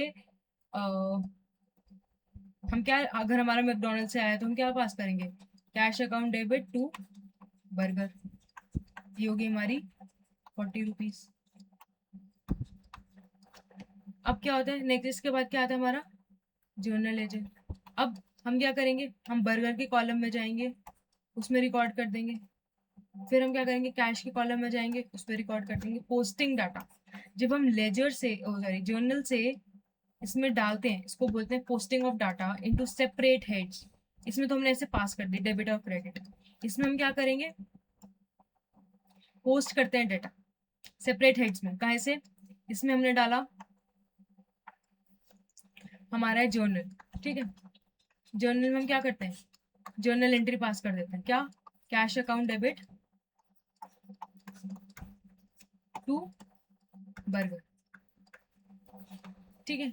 हमने जैसे एक बर्गर का फॉर एग्जांपल अलग अकाउंट बनाना, ये बर्गर होगा। अब हमने क्या करा, जर्नल लेजर, इसमें हम हमेशा क्या करते हैं, रिकॉर्डिंग करते हैं, इसमें हमेशा हम क्या करते हैं, पोस्टिंग करते हैं। इसको, इस प्रोसेस को हमेशा क्या बोलते हैं, पोस्टिंग। इसमें हम क्या करेंगे, हमारे कैश अकाउंट होगा, है ना, कैश अकाउंट होगा अलग से, एक हमारा अलग से होगा बर्गर अकाउंट होगा, जिसके अंदर हम रिकॉर्ड कर देंगे। बर्गर हमारे कम हो गए, डेबिट और क्रेडिट, डेबिट हो गया हमारा बर्गर और कैश हो गया हमारा, ठीक है। Next, chart of accounts, complete list of all the accounts for recording in financial statement and preparing। ये होता है चार्ट ऑफ अकाउंट्स, होते हैं बेसिकली ट्रायल बैलेंस, जिसके अंदर बहुत सारे अकाउंट्स होते हैं और वो हमको बैलेंसेस बताता है कितना है, जो हमारे को फाइनेंशियल स्टेटमेंट में रिकॉर्डिंग करने में मदद करता है और हमारी फाइनेंशियल स्टेटमेंट्स को बनाने में मदद करता है। जैसे PNL, assets, liabilities, equity. Balance sheet में इनकम एंड एक्सपेंसेस के अकाउंट्स होते हैं, जो हमारे इनकम एंड स्टेटमेंट में होते हैं। समझ आया। जैसे एसेट्स, एसेट्स के अंदर हमारी फिक्स एसेट्स पड़ी है, फिक्स एसेट्स में क्या पड़ी है, मशीनरी, बिल्डिंग वगैरह पड़ी है, तो वो बताने में मदद करता है, ठीक है। समझ आया। Next, master file. Master file क्या होती है, याद रखना, it's a permanent and stable information used repetitively. जैसे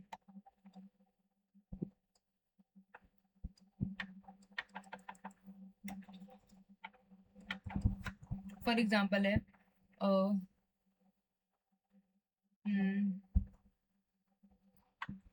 फॉर एग्जाम्पल है जैसे फॉर एग्जाम्पल एक शॉपकीपर ही समझो, सबसे इजी एग्जाम्पल, ठीक है। उसके वेंडर वन का नाम है राज एंटरप्राइजेस, उसका नाम है राज एंटरप्राइजेस। उसके वेंडर टू का नाम है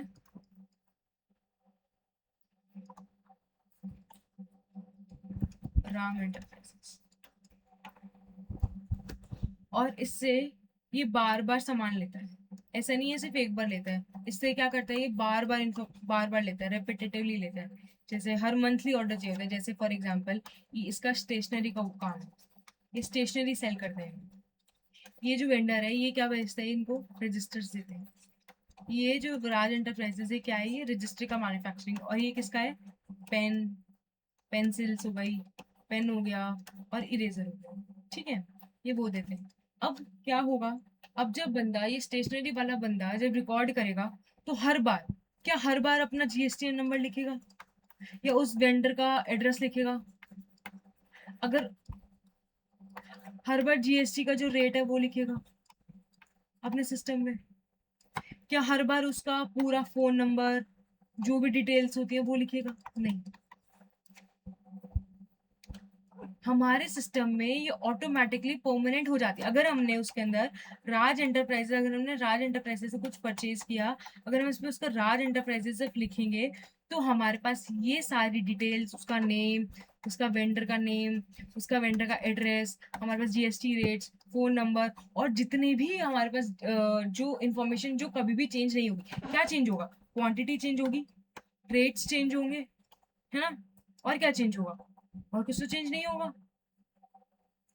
क्वांटिटी बढ़ जाएगी, कम हो जाएगी, या फिर कोई एडिशनल क्वांटिटी की वो हो सकता है, लेकिन ये थोड़ी ना उसका फोन नंबर चेंज हो जाएगा, जीएसटी नंबर चेंज हो जाएगा, या उसका हो सकता है चेंज, बट ऐसा तो नहीं ना कि सबके साथ ही होगा। ऐसा बहुत रेयर कंडीशन में, one of the rarest condition होगा जिसके अंदर वो कंडीशन होगी, सबके साथ ऐसा नहीं होगा और हर बार भी नहीं होगा।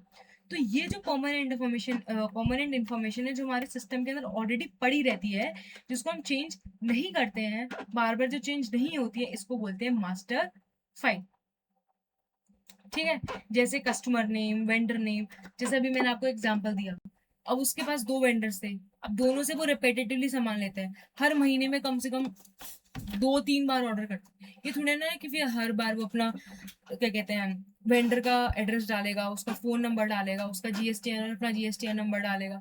तो ये सब बहुत रेपिटेटिव वर्क है। तो ये जो मास्टर फाइल होती है हमारे ऑटोमेटेड सिस्टम में, वो क्या करती है, जब हम उसका वेंडर का पर्टिकुलर नाम सिलेक्ट करते हैं, हमारे पास ये सारी डिटेल्स ऑटोमेटिकली आ जाती है, हमको मैनुअली डालने की जरूरत नहीं पड़ती। इससे क्या होता है, हमारा टाइम सेविंग होता है, एक्यूरेसी रहती है, हम उस इन्फॉर्मेशन पर रिलाई कर सकते हैं। क्या पता हमने, अगर हम मैनुअली डालें तो हम जीएसटी नंबर 2 की जगह 3 लिखते हैं, ये भी हो सकता है।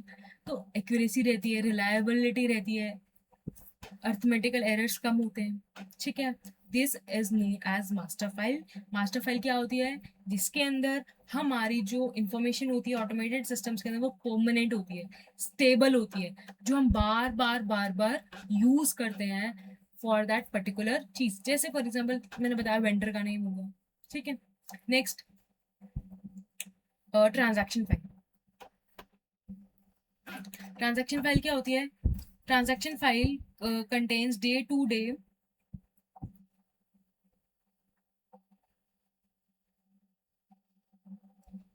ट्रांजैक्शन फाइल क्या होती है, transaction file contains day to day business transactions that occurs regularly. अब वो चीजें जो रेगुलरली होती रहती है, जैसे कोई सेल हुआ, कोई परचेज हुई, है ना, कोई बिजनेस ट्रांजैक्शन हुई जो बार बार होती रहती है, रिसीप्ट कोई हो गई, पेमेंट हो गई, पेमेंट एंट्री हो गई। फॉर एग्जाम्पल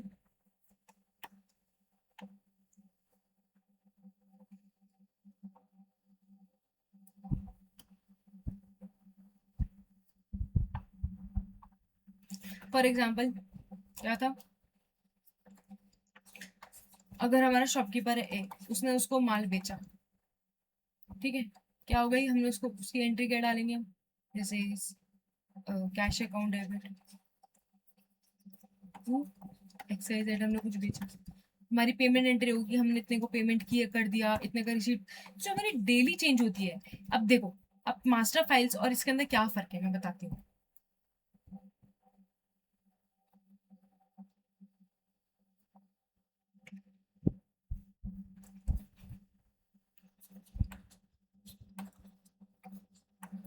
ये भी इंपॉर्टेंट है, पेपर में आ सकता है।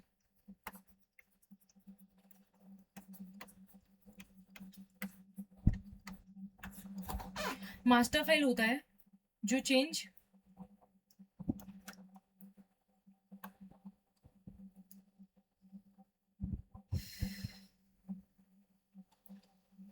मास्टर फाइल होता है जो हमारा चेंज नहीं होता। जैसे वेंडर की डिटेल्स, है ना, जीएसटीआर का रेट, हमारा जीएसटीआर नंबर, हमारा वेंडर का एड्रेस हो गया, ठीक है, या हमारा खुद का एड्रेस हो गया, ये वेंडर का हो गया, या हमारा खुद का एड्रेस हो गया, ठीक है। Invoice number, invoice number fix रहता है।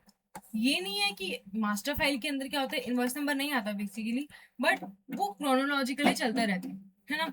नेक्स्ट ट्रांजैक्शन फाइल होता है जो डेली चेंज होती है। डेली क्या होती है, चेंज होती है। जैसे हमारा क्वांटिटी कितनी है ना, हमारे पास कितना क्या कहते हैं उसका उसका प्राइस कितना होगा, राइट। अब इसके अंदर एक और चीज हो सकती है, इसके अंदर क्या हो सकता है, quantity, sorry, price per unit. अब अगर हम एक पेंसिल जो है वो 10 रुपीज की दे, अब ये थोड़ी ना है हम डेली एक दिन 10 के दे, एक दिन 12 के दे, एक दिन 15 के दे, ऐसा थोड़ी ना होता है। अगर हमने डेली बोल दिया तो ये होगा टोटल प्राइस। अगर हमने बोल दिया कि हमारी 10 क्वांटिटी, वो ऑटोमेटिकली कर देगा 10 × 100, है ना, तो ये ऑटोमेटिकली बन जाएगा। ये हमारी मास्टर फाइल में आ गया। ये हमारा किस में आ गया, ट्रांजैक्शन फाइल में आ गया। जो हमने डाली क्वांटिटी कितनी है, ये हमने पर यूनिट प्राइस डाला कितना है, ये हमारे पास टोटल प्राइस आ गया, ठीक है। तो मास्टर फाइल बेसिकली क्या होती है, जो हमारे कंप्यूटर सिस्टम्स में सेव रहती है, जो परमानेंट होती है, बहुत rarest of the rare condition होता है हम उसको चेंज करते हैं। बट ट्रांजैक्शन फाइल क्या होती है, जो हमारी डे टू डे होती है, जैसे हमने उसमें रिकॉर्ड करा कि हमने आज कस्टमर को एक पेमेंट कर दी, या हमको कोई एंट्री रिसीट हो गई, मिल गई, ये सब होती है हमारी ट्रांजैक्शन फाइल। कोई हमने सेल्स रिकॉर्ड करी, परचेज रिकॉर्ड करी, ये तो डेली डेली चेंज होगी ना, ये थोड़ी ना जो कल थी वही आज होगी। These changes daily, this is known as transaction file. Master file क्या होती है, मास्टर फाइल होती है जो परमानेंट होती है, स्टेबल होती है, जो हम बार बार इंफॉर्मेशन चेंज नहीं करते, उसको बोलते हैं मास्टर फाइल। और ट्रांजैक्शन फाइल होती है जो डेली चेंज होती है, रेगुलरली होती है और वो डेली चेंज होती है। Next, black code. Black code होता है किसी भी कंपनी का इंटरनल कोड। जैसे फॉर एग्जांपल,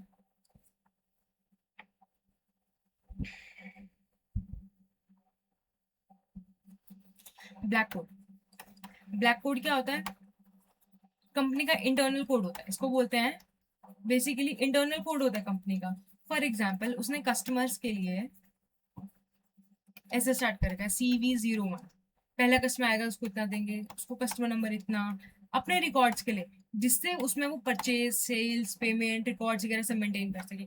ऐसे ही हमारे पास वेंडर है ना, वेंडर हमारे पास बहुत सारे हैं, सबका वेंडर का नाम वगैरह ऐसे मेमोराइज, तो वेंडर 01, वेंडर 02, वेंडर 0, ये हम किसी भी बाहर डॉक्यूमेंट में पब्लिश नहीं करते हैं, कि हम किसी को भी नहीं बताते हैं। क्यों, क्योंकि हमारी कंपनी का हमारा इंटरनल मैटर होता है जो भी हम रखना चाहते हैं। देखो ये लिखा है, internal code, special code use it is an internal code of the company, special code used by an organization to uniquely identify the record, कि ये इसको रिफाइन कर रहा है, ये इसका है, ये इसका है, वो सब। जैसे कस्टमर का हमने जैसे दे दिया CV1021, इसके आगे कंटिन्यू होता रहेगा। वेंडर को हमने दे दिया V216, ये आगे कंटिन्यू होता रहेगा, ठीक है। नेक्स्ट है हमारे पास मॉड्यूल्स। मॉड्यूल्स होता है अलग अलग सेक्शन ऑफ ERP। ERP मतलब enterprises resource, ERP, ERP systems होते हैं जिसके अंदर हमारे अकाउंटिंग सॉफ्टवेयर होते हैं बेसिकली।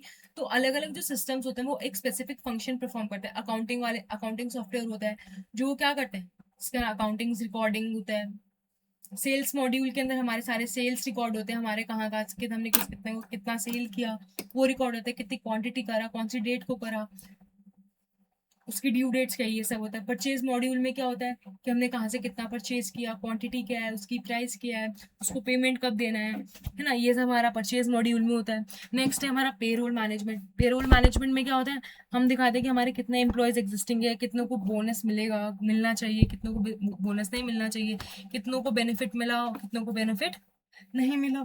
ये सब हमें कहाँ से पता चलता है, ये सब हमें पता चलता है हमारा पेरोल मॉड्यूल बताता है, पूरा उसका कंसोलिडेट करके उसका सब हमें कौन बताता है, पेरोल मॉड्यूल बताता है। तो मॉड्यूल्स क्या होते हैं, मॉड्यूल्स होते हैं जब हमारे ईआरपी सिस्टम्स के अंदर अलग अलग फंक्शंस परफॉर्म करता है ना। ईआरपी के अंदर अलग अलग अकाउंट सॉफ्टवेयर होते हैं जो अलग अलग फंक्शंस परफॉर्म करते हैं, जैसे accounting software, sale software module, purchase module, payroll module etcetera. ठीक है, तो हमने ये सब में क्या पढ़ा, हमने पहले पढ़ा जर्नल क्या होती है। जर्नल क्या होती है, जब हम अपने डेटा को रिकॉर्ड करते हैं अपने उसके अंदर, जैसे जर्नल एंट्रीज पास करना। फिर जब हम जर्नल एंट्री पास करते हैं तो उसके बाद नेक्स्ट स्टेप क्या करते हैं, पोस्टिंग, लेजर पोस्टिंग करते हैं पर्टिकुलर हेड्स में। हमने कैश अकाउंट में अलग डाला, मिस्टर ए में अलग डाला, मिस्टर सी में अलग डाला, ठीक है, वो सब। चार्ट ऑफ अकाउंट्स क्या होती है, लिस्ट ऑफ अकाउंट्स होते हैं जिसके अंदर हमारे क्या होते हैं, जो हम रिकॉर्ड करते हैं फाइनेंशियल स्टेटमेंट में, और हमारे को वो क्या करते हैं, फाइनेंशियल सिस्टम्स बनाने में, प्रिपेयर करने में मदद करते हैं। नेक्स्ट है मास्टर फाइल। मास्टर फाइल होती है जो हमारी परमानेंट होती है, जो हमको डे टू डे यूज नहीं, डे टू डे हम चेंज नहीं करते हैं, डे टू डे हमारी बार बार रिपीटेटिवली डेली डेली वो चेंज होती, वो डेली डेली यूज होती है, उसको बोलते हैं मास्टर फाइल। ट्रांजैक्शन फाइल होती है जो डे टू डे चेंज होती रहती है, जैसे पेमेंट एंट्री, रिसीट एंट्री, कोई सेल, कोई परचेज, कोई क्वांटिटी, ये सब होती है हमारी ट्रांजैक्शन फाइल होती है। मॉड्यूल्स होते हैं हमारे ईआरपी सिस्टम्स होते हैं, जो एक स्पेसिफिक फंक्शंस परफॉर्म करते हैं, उसको बोलते हैं मॉड्यूल्स। जैसे कोई अकाउंटिंग सॉफ्टवेयर है जिसमें वो अकाउंट्स मेंटेन करेंगे, एंट्रीज पास करने वाला। सेल्स मॉड्यूल में हम क्या करेंगे, सेल्स को करेंगे, रिकॉर्ड करेंगे कि कितना क्वांटिटी गया, कितना क्वांटिटी हमने खरीदा, किससे खरीदा, कब खरीदा, उसकी ड्यू डेट क्या है उसको पेमेंट करने की, ये सब। Purchase, payroll.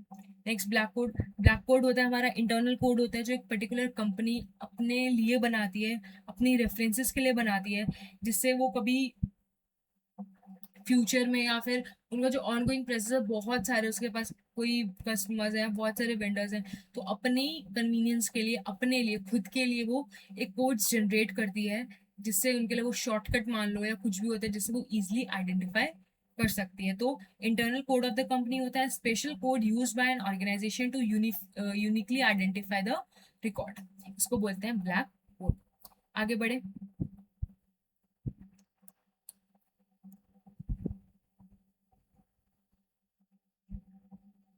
ये मैंने हॉक मटेरियल से लिया था।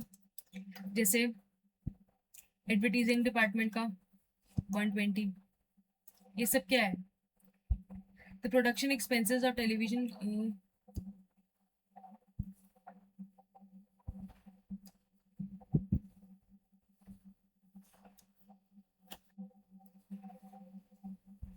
बेसिकली पूरा कोड जनरेट करने के लिए कि हमने इस चीज को, ब्लेंडर एडवर्टीजिंग के लिए इतना कोड है कि हमने एक्सपेंस जनरेट किया उसका 5, फिर एडवर्टीजिंग उसमें 16, टेलीविजन 2, प्रोडक्शन कॉस्ट 7।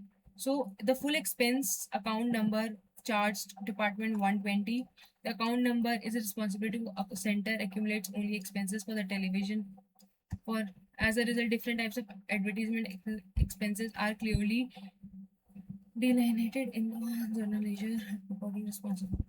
बेसिकली वो बता दी कि कौन सा टाइप ऑफ एक्सपेंसेस होगा, हमें से पता चल गया है ना, हमको किस कौन से उसमें क्लासिफाई करा है वो पता चल गया, उसको किस कॉस्ट के अंदर आया उसमें वो पता चल गया, फिर कौन सी एक्चुअल कैटेगरी है वो पता चल गया।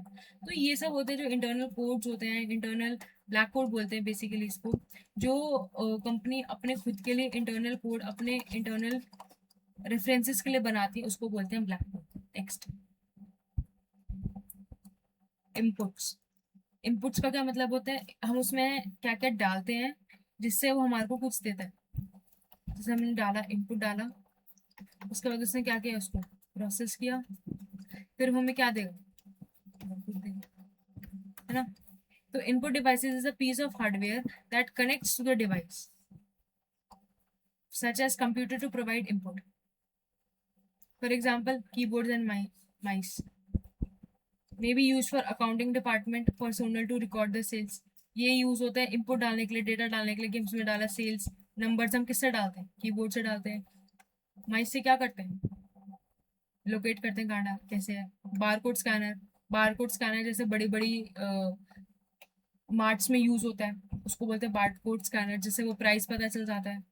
shipping personnel to record the tracking the number, shipping documentation, item ships, receiving personnel records the item received, basically price हो गया, क्वांटिटी हो गया, या कौन सा आइटम कोड है उस हिसाब से बताना। Point of sale system use by sales personal in a retail businesses to record sales. ठीक है। Tablets computers are the wireless capability used outside. हाँ, जैसे हमारे पास कोई घर पे आता है, कोई जैसे सेल्स पर्सन आते हैं, तो क्या करते हैं? टैबलेट, छोटे छोटे कंप्यूटर्स, मतलब टैबलेट्स लेके जाते हैं जो वायरलेस होते हैं, जो आउटसाइड, जो घर से बाहर सेल्स करने के लिए निकलते हैं, जैसे जो घर के बाहर वेंडर्स आते हैं या फिर घर के पास सेल्स पर्सन आते हैं बेसिकली, तो वो रिकॉर्ड करते हैं कि उनका सेल कितना हुआ, उन्होंने कितना क्रेडिट कार्ड पेमेंट एक्सेप्ट करा कस्टमर से, डाट ट्रांसमिट डाटा टू अकाउंटिंग। फिर भी क्या करते हैं? फिर वहां से अकाउंटिंग सिस्टम को ये दे देते हैं कि इतना सेल हुआ है, बैंक में से इतना, कैश में इतना, ये सब। Other types of input devices include microphones, जैसे हम यूज करते हैं जिससे हमारी आवाज अंदर जाती है, वेब कैमरास, फोटोज दिखते हैं जिससे हमारे पास आउटपुट आता है, and various other electronic devices. Basically input automated information system क्या होता है? जो हम इनपुट्स हार्डवेयर यूज करते हैं डेटा को अपने कंप्यूटर सिस्टम में डालने के लिए, हमारा जो रिकॉर्ड वगैरह करने के लिए जो हम हार्डवेयर यूज करते हैं जिससे हमारा डेटा हमारे अकाउंटिंग सिस्टम के अंदर जाए, बेसिकली कंप्यूटर में जाए, इसको बोलते हैं इनपुट्स। नेक्स्ट हमारा क्या है? Source document. सोर्स डॉक्यूमेंट क्या होता है? सोर्स डॉक्यूमेंट बेसिकली होता है प्रूफ। सोर्स डॉक्यूमेंट क्या होता है? हमारा प्रूफ।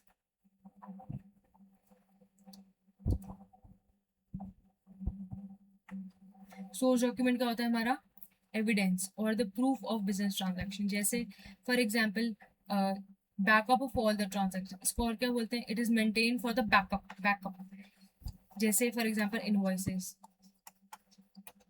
किसी भी चीज के बिल्स। इनवॉइसेस हमें बताता है कि हमारी परचेज हुई है, इनवॉइसेस हमें बताता है कि हमारी सेल्स हुई है, बिल्स हमें बताते हैं कि हाँ आपका इलेक्ट्रिसिटी का खर्चा, ये सब। ये क्या है? हमारा backup of all the transactions recorded in accounting system. It is also known as evidence or proof of the business transaction. For example, invoices. ये हमें बताता है, ये हमारे लिए एविडेंस है, ये हाँ ये हमारे लिए प्रूफ है, ये हमारे लिए एक, क्या कह सकते हैं उसको, ये हमें श्योरिटी देता है कि हाँ भाई ऐसी ट्रांजैक्शन हुई है।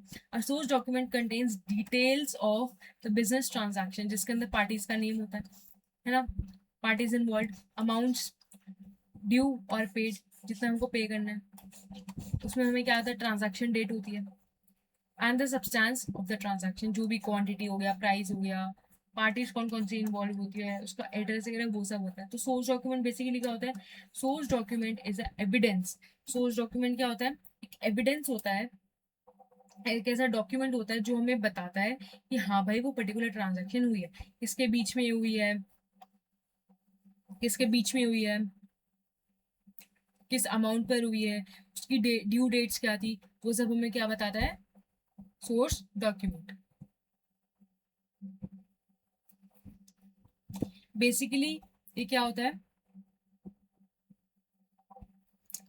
अपने हम अकाउंटिंग सिस्टम में ये चीज क्या करने में मदद करती है? रिकॉर्ड करने में मदद करती है। इनवॉइस आया, उससे हम रिकॉर्ड करेंगे अपनी परचेज, सेल्स, कैश वगैरह में पता चलेगी। Source document are critical for auditors. Auditors क्यों? क्योंकि ऑडिटर्स क्या करते हैं?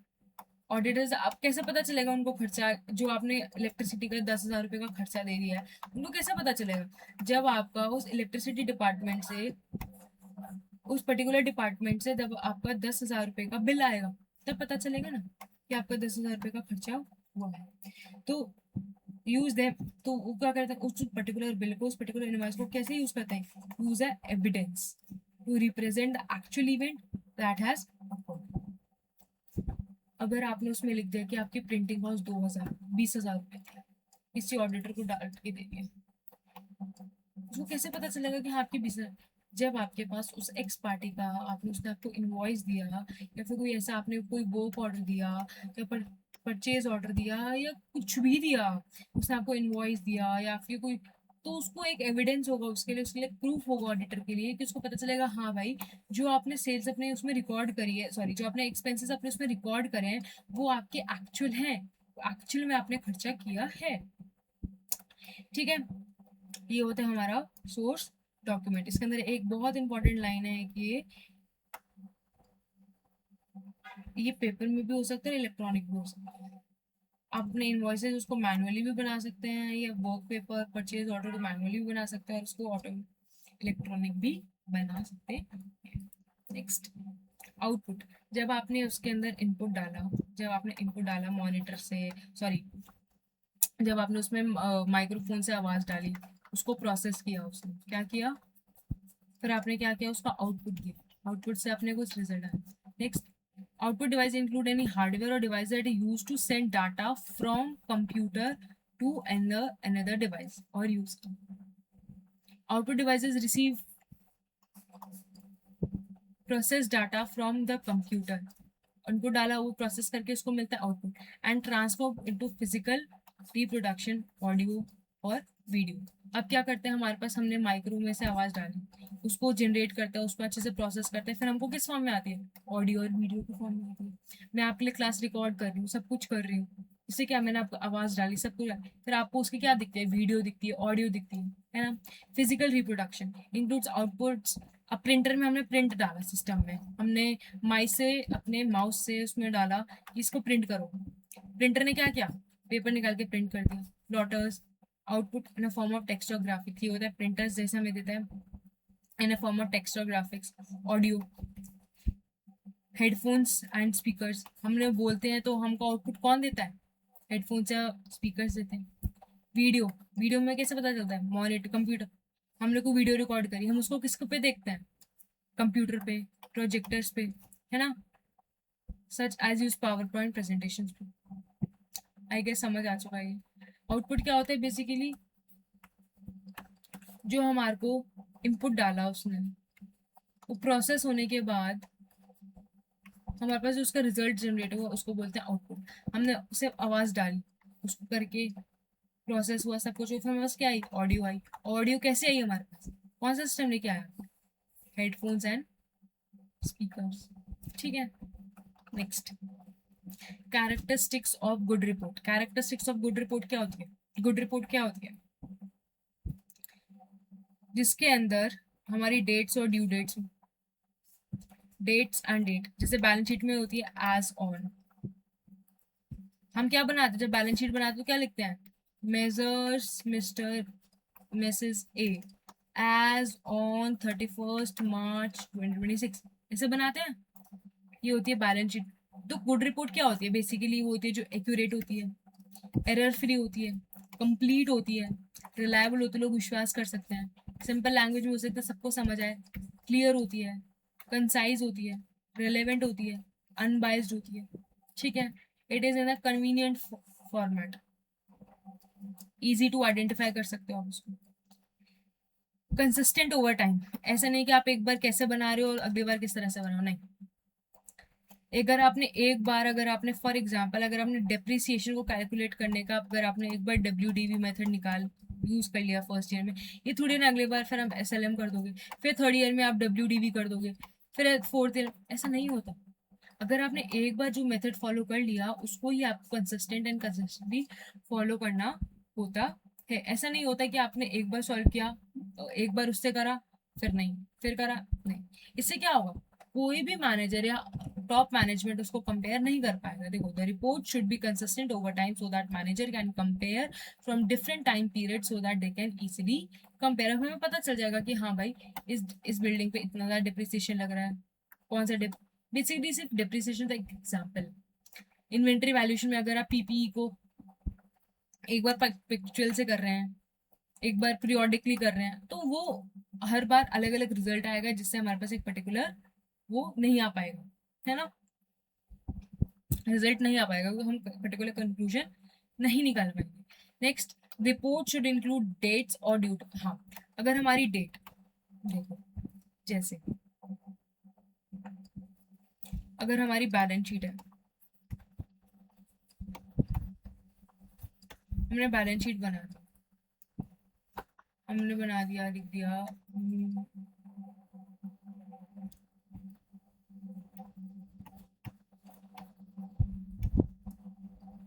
Messrs PKT limited.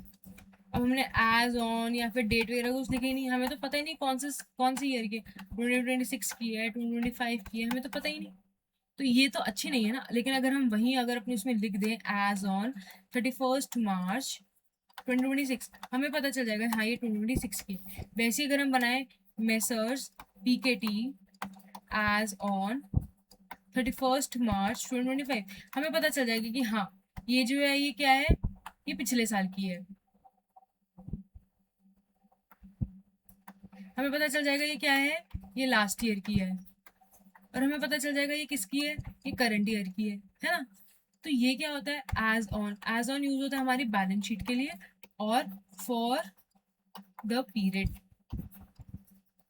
या फिर क्या इसमें लिखा हुआ है, एज ऑफ होता है हमारा, एज ऑन या एज ऑफ होता है हमारी बैलेंस शीट के लिए, एंड फॉर द पीरियड होता है हमारा इनकम के लिए। क्यों एज ऑफ होता है उस पर्टिकुलर, देखो बैलेंस शीट के लिए हम एज ऑफ इसलिए यूज करते हैं, बैलेंस शीट के लिए हम एज ऑफ इसलिए यूज करते हैं क्योंकि हम एक पर्टिकुलर डेट पे बनाते हैं। उस 31 मार्च पे 2026 पे, उस पर्टिकुलर डेट पे उस एसेट्स की कंडीशन क्या थी, करंट लाइबिलिटीज की कंडीशन क्या थी, फिक्स एसेट्स की कंडीशन क्या थी, इक्विटी हमारे पास कितना थी, हमें कौन बताता है, हमारे को एज ऑन उस पर्टिकुलर डेट पे कितनी थी। ठीक है, ये हमको पता चलता है बैलेंस शीट से। और इनकम उस पूरे पीरियड में कितनी थी, हमारे एक्सपेंसेस उस पूरे पीरियड में कितने थे, ये सब हमें कैसे पता चलता है, इनकम के थ्रू। ऐसे तो है नहीं ना कि हमारे पास उस क्लोजिंग जो बैलेंस होगा उस पर्टिकुलर ड्यूरिंग द पीरियड, उस पूरे पीरियड में 1 अप्रैल से लेकर 30 जून तक हमारे कितने थे, ये हमको बताते हैं कौन, इनकम स्टेटमेंट। इसलिए इसके आगे यूज होता है फॉर द पीरियड, उस पूरे पर्टिकुलर पीरियड में हमारे कितने एक्सपेंसेस थे, कैसे कैसे था, ये हमको कौन बताता है, इनकम स्टेटमेंट बताता है।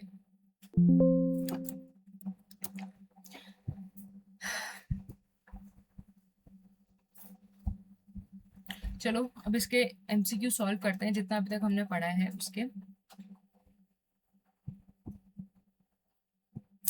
ठीक है, फर्स्ट क्वेश्चन क्या बोल रहे हैं, फर्स्ट क्वेश्चन रीड करो।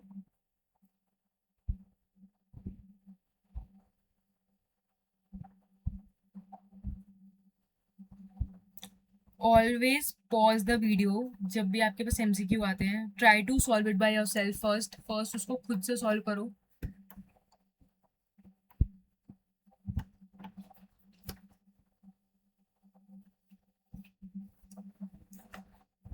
उसको हमेशा पहले खुद सॉल्व करो, उसके बाद कुछ भी डाउट हो फिर पूछो। फर्स्ट क्वेश्चन क्या हमारा, Michael porter envisioned the supply chain as having two types of activities। Michael porter क्या था, और माइकल पोर्टर था जो इसने वैल्यू चेन को इन्वेंट किया, वैल्यू चेन।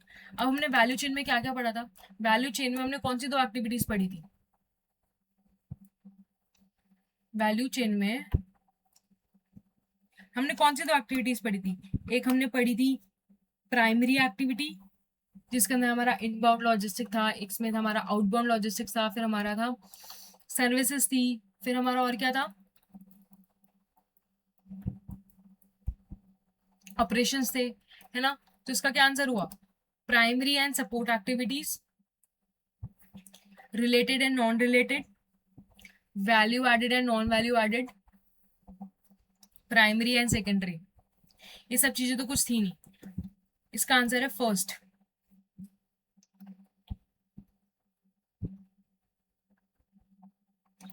यार चल क्यों नहीं गाइस,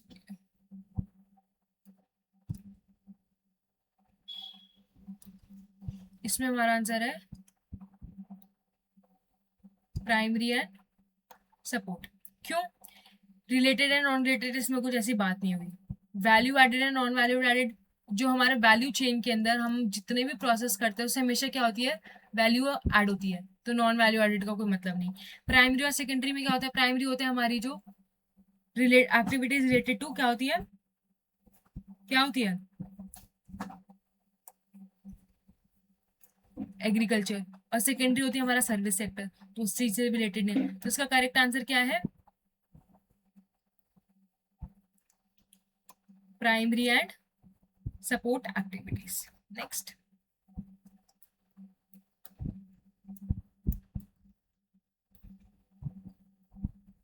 नेक्स्ट क्वेश्चन रीड करो।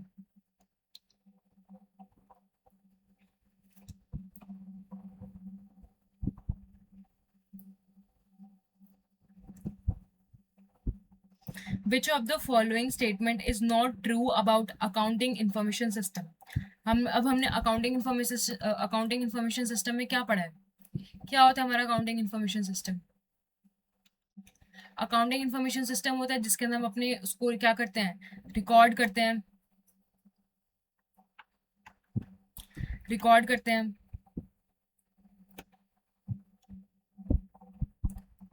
कलेक्ट करते हैं इंफॉर्मेशन को, प्रोसेस करते हैं, डिसीजन निकालते हैं, रिपोर्ट्स को जनरेट करते हैं, है ना। तो इसमें क्या यार क्या, ठीक है, तो इसका क्या आंसर है, which of the following is not true. इस क्वेश्चन में ध्यान से देखना, इसमें क्या लिखा है, नॉट ट्रू, बहुत इंपॉर्टेंट है, not, not true. System is design to gather information about the companies transaction, yes, उसमें हम क्या करते हैं, इंफॉर्मेशन को गैदर करते हैं, इंफॉर्मेशन को कलेक्ट करते हैं, ये सही है।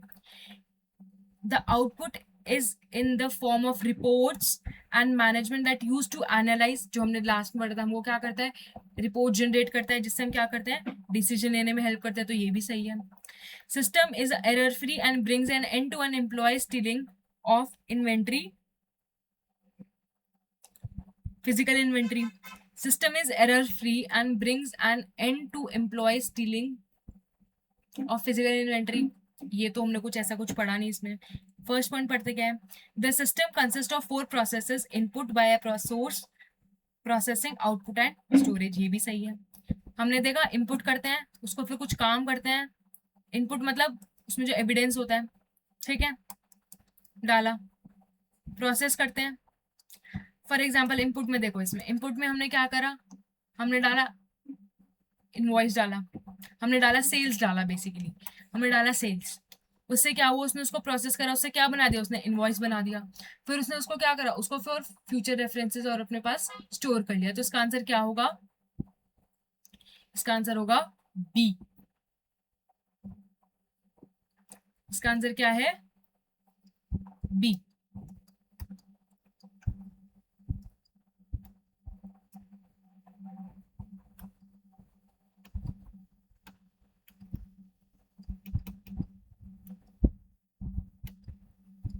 नेक्स्ट,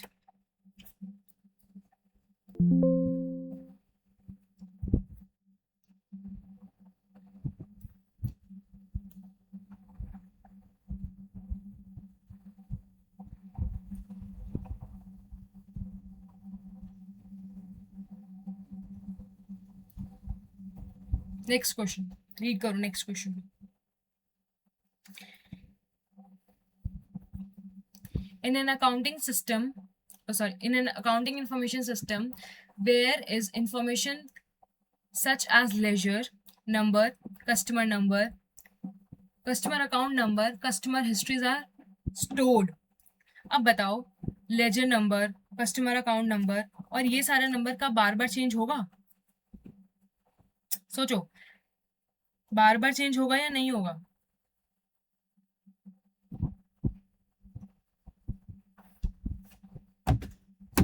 अगर हमने फॉर एग्जाम्पल ऐसा समझो, अगर फॉर एग्जाम्पल हमने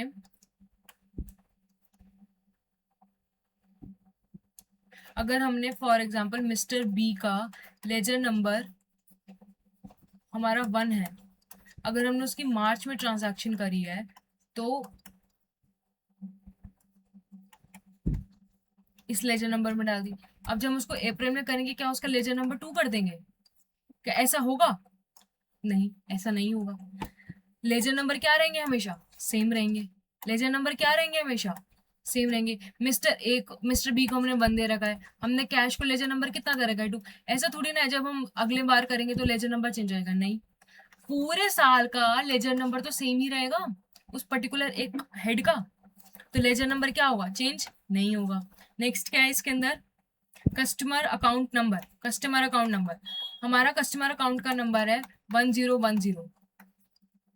क्या जब हम उसको दोबारा रिकॉर्ड करेंगे तो उसको 1011 कर देंगे? नहीं।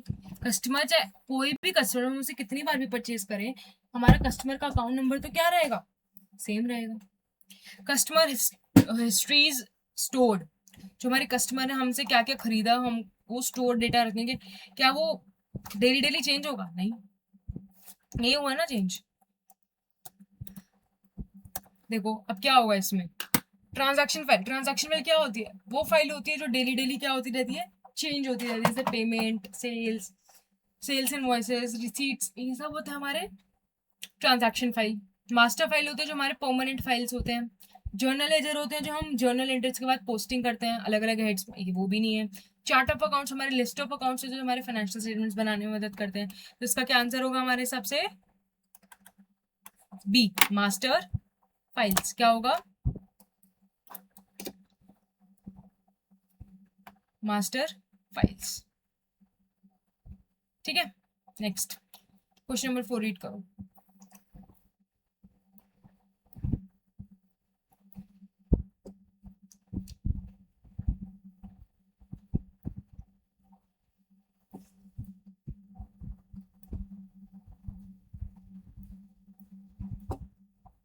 Which of the following are outputs of the following outputs of the accounting information system? Which of the following are the outputs? Outputs क्या क्या होते हैं? जितने जो हमने डेटा डाला उसके बाद हमारे पास क्या क्या बाहर आता है। फॉर एग्जाम्पल हमने एसेट्स डाली कि हमने एसेट परचेज करी है 10,000 रुपीज की, तो जब हमारे को वो रिपोर्ट्स बना के देगा, हमने इनपुट में डाला एसेट्स परचेज फॉर 10,000, तो फिर हमारे को जब वो रिपोर्ट देगा, आउटपुट देगा, तो वो क्या देगा? उसमें हमको बैलेंस शीट में बना के देगा। ठीक है, अब हमने डाला फॉर एग्जाम्पल, नेक्स्ट हमने क्या डाला? बैलेंस शीट बना के देगा, इनकम स्टेटमेंट बना के देगा। Next purchasing discrepancies report, payroll. अब देखो बेसिकली हमारा ये नेक्स्ट टॉपिक है जो इसमें ये आ गया है, जिसके अंदर हम ट्रांजैक्शन फाइल के बारे में देखते हैं, ट्रांजैक्शन उसके बारे में देखते हैं, ट्रांजैक्शन साइकिल्स के बारे में देखते हैं। ठीक है, जिसके अंदर क्या है हमारा अलग अलग साइकिल्स है, expenditure cycle, payroll cycle, fixed asset cycle, finance cycle, human resource cycle, revenue cycle. तो वो है, तो हमारे को जो अकाउंटिंग इन्फॉर्मेशन सिस्टम है वो हमारे आउटपुट क्या होता है? हमने उसमें सेल दी, हमने सेल डाली, हमारे को क्या देगा? वो हमको सेल्स रिपोर्ट देगा, है ना, हमको इनकम स्टेटमेंट देगा, तो ये वो हो गया। Purchase discriminate, payroll. अब पे हमने क्या डाला? हमने डाला कि पर्टिकुलर एम्प्लॉय पे इतना % ऑफ टैक्स या फिर उसको इतना बोनस वगैरह जाएगा, तो उसके हमें क्या देगा? वो रिपोर्ट्स देगा हमको बना के। हमने देखा ना कि एट द एंड वो हमारे पास रिपोर्ट जनरेट करता है, चाहे वो किसी भी डिपार्टमेंट की हो, अलग अलग। अब मेरा डिपार्टमेंट का काम है, मेरा काम है ऑडिटिंग करना, तो मैं अपने ऑडिटिंग के हिसाब से रिपोर्ट्स बनाऊंगी। मेरा काम है, HR का काम है, मैं क्या कहते हैं, एम्प्लॉयज को ये सब हैंडल करती हूँ, तो मैं उस हिसाब से रिपोर्ट्स बनाऊंगी। तो बेसिकली क्या करते हैं, जो जो हम उसमें रिकॉर्ड करते रहते हैं उसके हमको रिपोर्ट देता रहता है। जैसे रॉ मटेरियल यूसेज रिपोर्ट है, उसमें क्या है ये, हाँ, हम उसमें क्या करेंगे, हम रॉ मटेरियल यूसेज रिपोर्ट में हम डालेंगे कि हमारा इतना रॉ मटेरियल था, इसके अंदर हमारा इतना परचेज किया हमने, ओपनिंग इतना था, हमने इतना परचेज कर लिया, इतना कंज्यूम हो गया। उसके बाद हमें बताते, फिर उसमें बताएगा कि हमने इतना क्लोजिंग था, फिर हमें बताएगा हमने कितना यूज करा। ये सब हमें कौन बताएगा? Accounting information system. तो इसका आंसर क्या है? ए।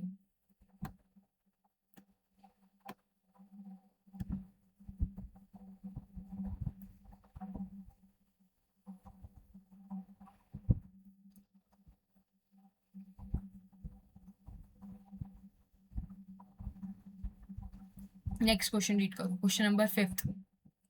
क्या कह रहे हैं question number 5? According to the value chain as developed by Michael Porter, इसके अंदर मेन आपको क्या देखना है, इसमें देखना है आपको वैल्यू चेन, आपको वर्ड समझने, ठीक है। वैल्यू चेन, वैल्यू चेन पढ़ते ही आपको बहुत कुछ याद आ जाएगा। अब क्या बोल रहा है, according to value chain which of the following is a primary activity. हमने कौन सी दो टाइप्स की एक्टिविटी पढ़ी थी उसमें, प्राइमरी और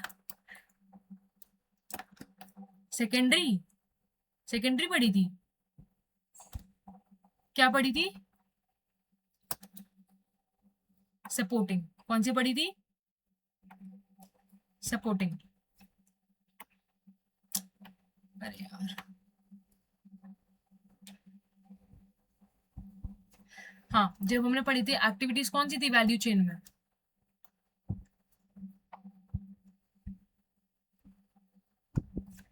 वैल्यू चेन में हमने कौन सी दो टाइप की एक्टिविटीज पढ़ी थी, एक पढ़ी थी हमने सपोर्टिंग और दूसरी पढ़ी थी प्राइमरी। सपोर्टिंग में हमने क्या क्या, प्राइमरी में हमने क्या पढ़ा था, इनबाउंड लॉजिस्टिक्स, सामान आया। नेक्स्ट क्या पढ़ा था हमने, हमारे पास रॉ मटेरियल आया, बैटरी सेल्स वगैरह है। सेकेंड हमने उसको क्या करा था, ऑपरेशन करा था, उससे उस पर क्या बना दिया, उसका फिनिश गुड्स बना दिया, जिससे हमने उसका क्या बना दिया, मोबाइल बना दिया। थर्ड हमने क्या पढ़ा था उसमें, फिर हमने पढ़ा था उसका आउटबाउंड लॉजिस्टिक्स,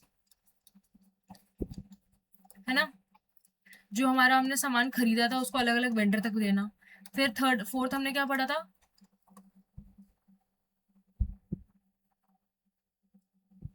क्या पढ़ा था नेक्स्ट, मार्केटिंग पढ़ा था, जो हमने सामान लिया उसको हम एडवर्टीज करेंगे फेसबुक बोर्डिंग लगा के। फिर नेक्स्ट हमने पढ़ा था सर्विसेज, जिसके अंदर हम उसको क्या दे रहे थे, आफ्टर सेल सर्विसेज दे रहे थे, वारंटीज दे रहे थे, डिस्काउंट दे रहे थे।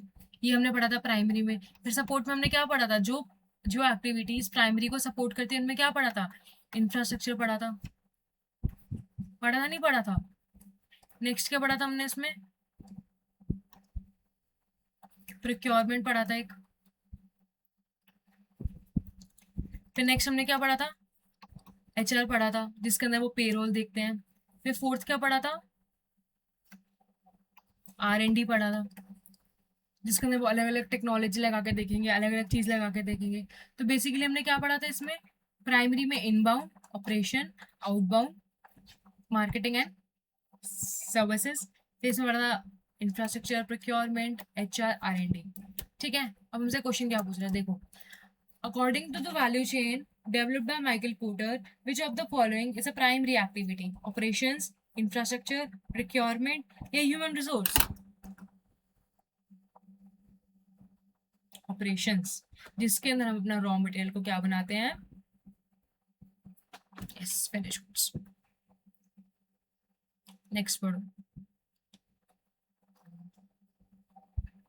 रीड द क्वेश्चन, पढ़ो क्वेश्चन को वीडियो पॉज करके।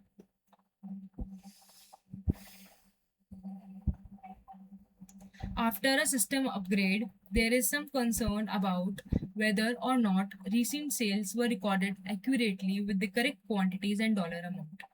One of the staff accountants has received all the cash register receipts from the sales floor and isn't sure where to look the accounting information system to verify the receipts match the data in a system. Accountant look in the, अब इसमें क्या कह रहा है, वो बोल रहा है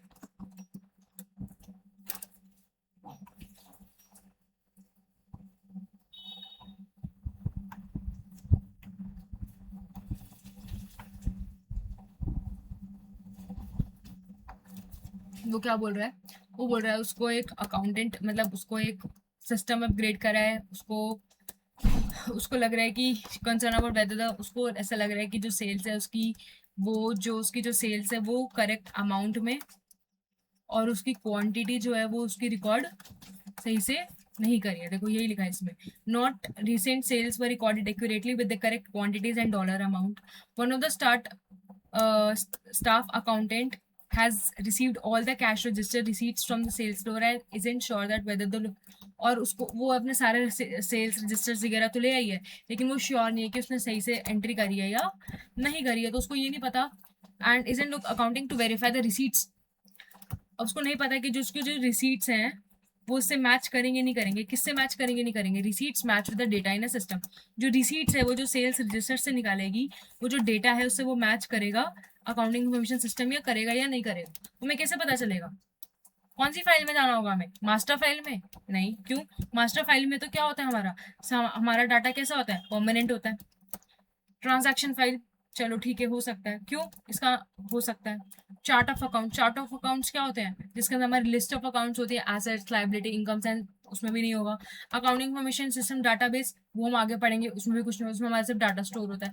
ट्रांजैक्शन फाइल, इसका आंसर है क्या है, ट्रांजैक्शन फाइल। क्यों? ट्रांजैक्शन फाइल वो फाइल होती है जिसके अंदर हमारे जो डे टू डे में हमारे चेंजेस होते हैं वो हम रिकॉर्ड करते हैं। जैसे फॉर एग्जाम्पल मिस्टर ए ने हमारा मिस्टर बी से कुछ खरीदा, सेल है और एक का परचेज हुआ, तो ये क्या हो रहा है, डेली चेंज हो रहा है। ऐसा थोड़ी ना है कि ये अगर आज डे वन पे अगर इन्होंने 20,000 का खरीदा, अगले दिन वो 20,000 का खरीदेंगे, ऐसा नहीं है।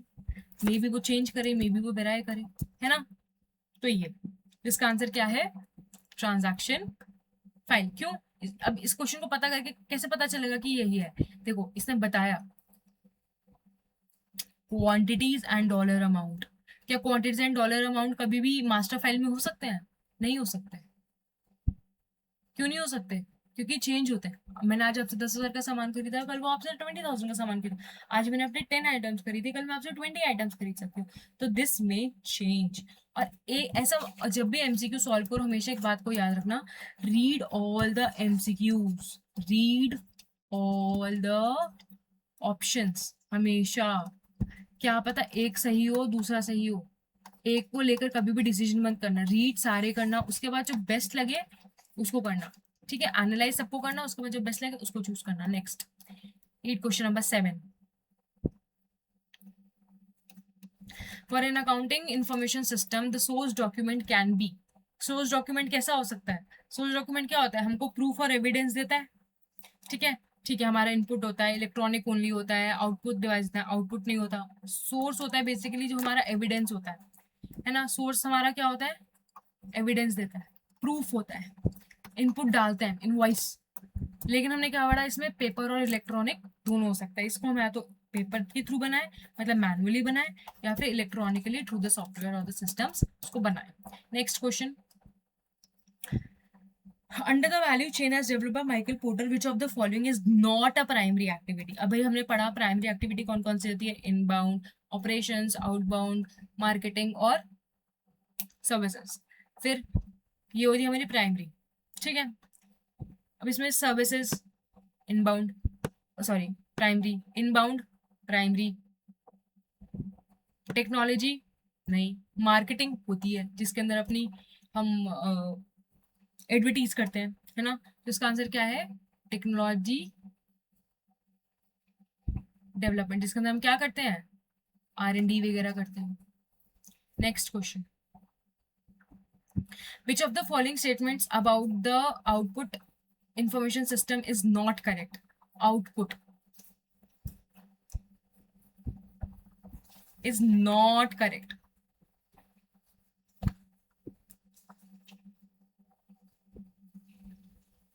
Next, report should follow the same format every time that they run.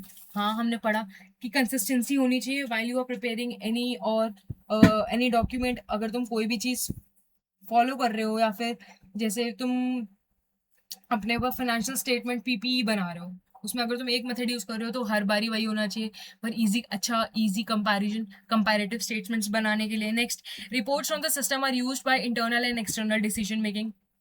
ठीक है, इंटरनल हमारे टॉप मैनेजमेंट के लिए, एक्सटर्नल डिसीजन ऑडिटर्स के लिए यूज होता है। Next, report should include date और डेट रेंज, ये भी होता है।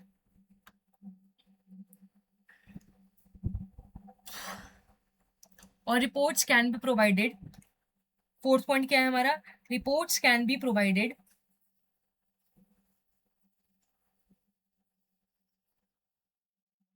reports can be provided reports can be reports can be provided electronically or in hard form। क्या होगा इसका आंसर, सोचो।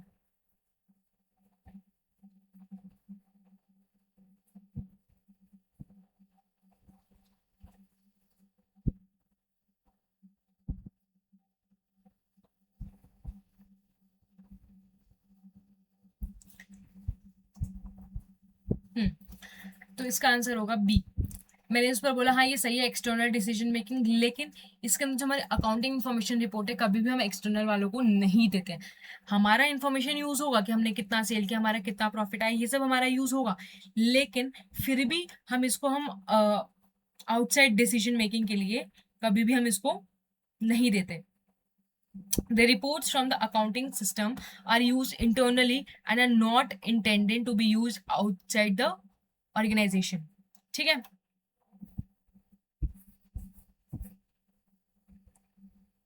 नेक्स्ट इसका आंसर है B. The reports from the system used by internal and external decision makers.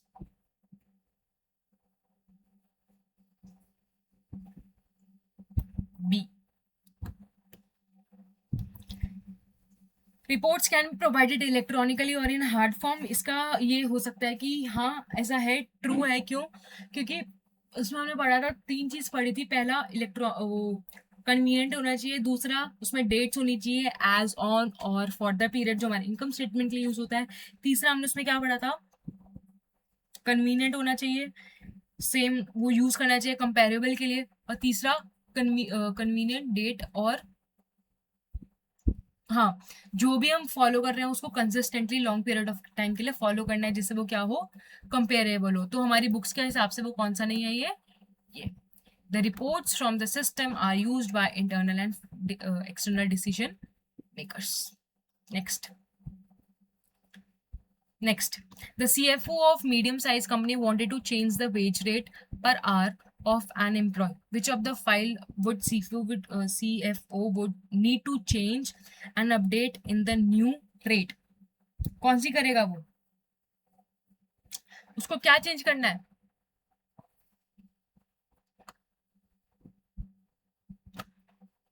Veg rate per hour. अगर उसने एक बार wage rate per hour change कर दिया तो क्या उसको बार बार चेंज करना पड़ेगा? नहीं चेंज करना पड़ेगा। एक बार चेंज कर दिया, हो गया। तो क्या है ये? Employ master file. क्या होगा ये? मास्टर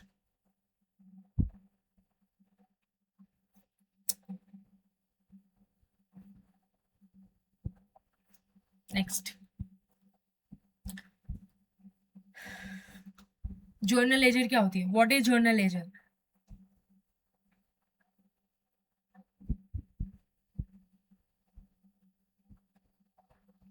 जब हम अपना सामान हम अपना डेटा एक पर्टिकुलर हेड्स में पोस्ट करते हैं आफ्टर रिकॉर्डिंग, इसको बोलते हैं journal ledger. Accounts are numbered according to random codes? नहीं। क्या हम जब अपने इसमें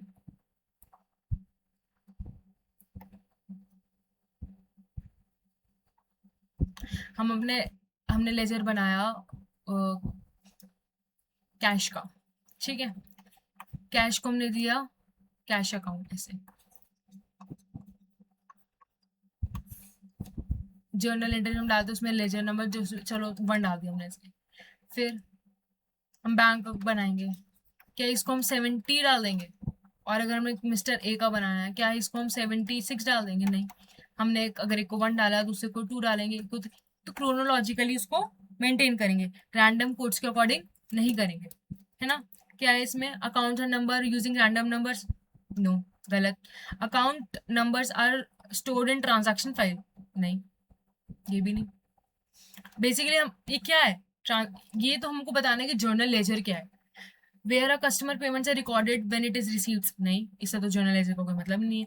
contains all the transaction recorded in accounting system through any of the journal और मॉड्यूल्स और डायरेक्टली थ्रू द जर्नल। क्या है? मैंने बताया क्या होती है ये लेजर। जब हम जर्नल एंट्री के बाद इसको हम क्या करते हैं, पोस्टिंग करते हैं। किसमें? अपने लेजर में।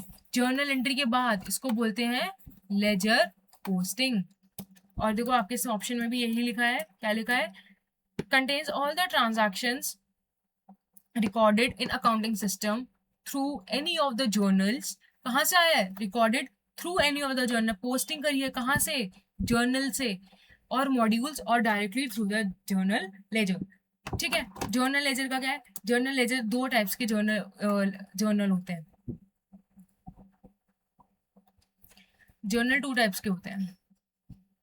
एक होता है हमने पर्टिकुलर किसी एक पर्टिकुलर उसका बनाया है, जैसे मिस्टर ए बनाया, और एक हो तुम्हारा जर्नल, जर्नल इसके अंदर से वही आएगा जो मिस्टर ए के साथ करा है, और इसके अंदर सारे आ सकते, जैसे इलेक्ट्रिसिटी का आ गया, कोई पेटी कैश हो गया वो आ गया, कोई मिसलेनियस हो गया वो आ गया, या कोई और अदर एक्सपेंसेस है तो वो आ गया, या फिर कोई अदर ऐसे जिसका कोई भी हमने पर्टिकुलर एक हेड नहीं बनाया, स्पेसिफिक हेड नहीं बनाया, वो हम किस में डाल देते हैं, जर्नल, जर्नल में डाल देते हैं। और जो जर्नल होती है जो स्पेसिफिक उसके लिए बनती है वो, तो ये बोल रहा है आपका option, contains all the transaction recorded in accounting system through any of the journal module, journal और modules, और directly through the journal, journal। अब इसके ये हमने रिकॉर्ड कर दिया, इसके बाद अगर हम जो पोस्टिंग करते हैं लिस्ट ऑफ अकाउंट्स के अंदर, उसको बोलते हैं लेजर। आई गेस अब तक हमने 11 MCQs करे इस टॉपिक से रिलेटेड, एंड आपको पूरा टॉपिक बहुत अच्छे से समझ आया होगा। कुछ भी डाउट हो, अभी तक हमने क्या पढ़ा, फिर next accounting information system functions क्या क्या होते हैं उसके, collect, record, process, store, generate reports, इससे हमें डिसीजन मेकिंग मिलती है। फाइनेंशियल एंड नॉन इन्फॉर्मेशन हमको वो डेटा प्रोवाइड करता है। कैरेक्टरिस्टिक्स क्या क्या होते हैं, accurate, reliable, timely, relevant, secure, flexible, ये सब। वैल्यू चेन होता है सीरीज ऑफ स्टेप्स जिससे एक रॉ मटेरियल की वैल्यू बढ़ जाती है, इसको बोलते हैं वैल्यू चेन। ये बहुत इंपॉर्टेंट है, इसको लर्न कर लेना अच्छे से, ठीक है।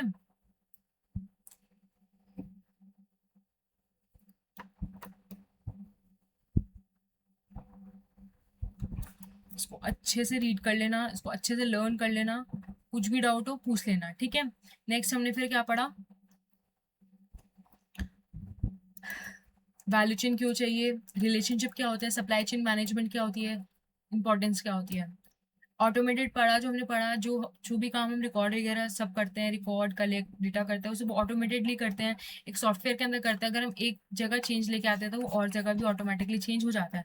अगर हमने डाला सेल ट्रांजैक्शन तो अपने ऑटोमेटिकली सब कुछ रिकॉर्ड करके क्या कर दे देता है, हमें सेल्स इनवॉइसेस हमारे लिए जनरेट कर देता है। इसको बोलते हैं ऑटोमेटेड सिस्टम। इसके अंदर मैनुअल का इंटरवेंशन सबसे कम होता है, जिससे क्या होता है, एक्यूरेट होती है, फास्टर होती है और रिलायबल होती है। नेक्स्ट एलिमेंट्स हमने पढ़े, जर्नल, जर्नल क्या होता है, रिकॉर्डिंग ऑफ डेटा। पोस्टिंग क्या होती है, हम एक सेपरेट पोस्ट करते हैं जर्नल लेजर से लाकर, इसके अंदर पोस्टिंग करते हैं, इसको बोलते हैं journal laser. Chart of accounts, ये सबको पढ़ लेना बहुत इंपॉर्टेंट है। नेक्स्ट हमने देखा इनपुट, कोई भी हमने डाला डेटा है हमारे पास, उसको हमने डाला तो प्रोसेस होता है, हमने अपनी आवाज़ डाली, प्रोसेस करती है वो, फिर हम किससे निकलती है वो, हमने आवाज़ डाली अपने माइक्रोफोन से, वो प्रोसेस करी आवाज़, फिर वो किससे निकली, हेडफोन्स के थ्रू निकली, माइक्रोफोन, इसको बोलते हैं input, input of the data. Source document होता है हमारा, एविडेंस होता है, बेसिकली एविडेंस होता है जिससे हम जो ट्रांजैक्शन हुई है वो उसका प्रूफ होता है कि हाँ ऐसी भी कोई ट्रांजैक्शन हुई है। ये पेपर और इलेक्ट्रॉनिक फॉर्म में, दोनों फॉर्म में होता है। नेक्स्ट हमने क्या पढ़ा, आउटपुट होता है। आउटपुट का मतलब होता है जो भी हमने इनपुट डाला है वो हमारा उसका रिजल्ट क्या है, उसको बोलते हैं आउटपुट ऑफ द डाटा, ठीक है। वो हमारे पास किसके थ्रू आता है, जो हार्डवेयर यूज होते हैं बेसिकली, जिससे हमारा क्या आता है, आउटपुट आता है, उसको बोलते हैं आउटपुट ऑफ ऑटोमेटिक। जैसे हमने आवाज डाली, वही मैंने आपको बताया, जैसे ऑडियो अच्छा हमारे को किससे आएगी, हेडफोन से, स्पीकर से आएगी। वीडियो हमारे पास किससे आएगी, मॉनिटर से देखेंगे हम। फिजिकल रिप्रोडक्शन, जैसे फॉर एग्जाम्पल हमने प्रिंटिंग का वो डाला, ये प्रिंट करना है, वो हमारे पास कहाँ से आएगा, प्रिंटर या प्लॉटर से आएगा, ठीक है। ये हो गया। कैरेक्टरिस्टिक्स क्या होती है, बहुत इंपॉर्टेंट है, इससे भी पेपर आ सकता है। हमारे 3 कैरेक्टरिस्टिक पे, डेट्स और ड्यूट्स, डेट और डेट्स। जैसे फॉर एग्जाम्पल एज ऑन, ये हमने पढ़ा बैलेंस शीट में होती है, ठीक है। फॉर द पीरियड, जो पूरे साल का हमें बताते हैं वो होता है इनकम स्टेटमेंट में होती है, डेट्स वाला पार्ट होता है। एक होता है कंसिस्टेंट ओवर अ टाइम, कि अगर हमने कोई एक मेथड फॉलो किया है वही हमको ओवर द ओवर फॉलो करना होगा, क्यों, जिससे क्या कर सके हम, कंपेयर कर सके, कंपेरेबल, कंपेरेबल सिस्टम्स बना सके, ठीक है। नेक्स्ट कन्वीनियंट, कन्वीनियंट मतलब इजी टू अंडरस्टैंड होनी चाहिए, ठीक है। इजी टू आइडेंटिफाई होनी चाहिए, इजी टू अंडरस्टैंड होनी चाहिए, ठीक है। या तो अब इजी कैसे होगी, अब अगर किसी को मैनुअली पढ़ने की आदत है तो उनके लिए मैनुअली होनी चाहिए, किसी को इलेक्ट्रॉनिकली चाहिए तो वैसी होनी चाहिए। Next accurate, error free, complete, reliable, simple language, clear, concise, relevant and unbiased. ये सब पॉइंट्स होते हैं हमारे गुड रिपोर्ट के। अब हम नेक्स्ट क्लास में पढ़ेंगे ट्रांजैक्शन साइकिल्स, और उसके फिर क्वेश्चंस करेंगे, काफी सारे ट्रांजैक्शन साइकिल्स हैं, उसके बाद हम उस पर आगे पढ़ेंगे। ठीक है, आई होप आपको ये समझ आया होगा। आपको कुछ भी डाउट है, कोई भी डाउट है, डोंट फॉरगेट टू आस्क भाई। अच्छे से पूछो, अच्छे से तैयारी करो, अच्छे से तैयारी करो, ज़्यादा से ज़्यादा एमसीक्यू सॉल्व करो, घर जाके रीड करना, रीड हॉक मटेरियल। ठीक है, रीड हॉक मटेरियल। ठीक है, solve MCQ, try to memorise concepts, enrol करो फटाफट से, जल्दी जल्दी से। जिसको समझ आ रहा है लाइक शेयर एंड सब्सक्राइब। बहुत ही अर्ली में डिस्काउंट चल रहा है, 60 डेज में साथ बैठ के पूरा सिलेबस कंप्लीट करेंगे। ठीक है, एनरोल योरसेल्फ। कोई भी डाउट है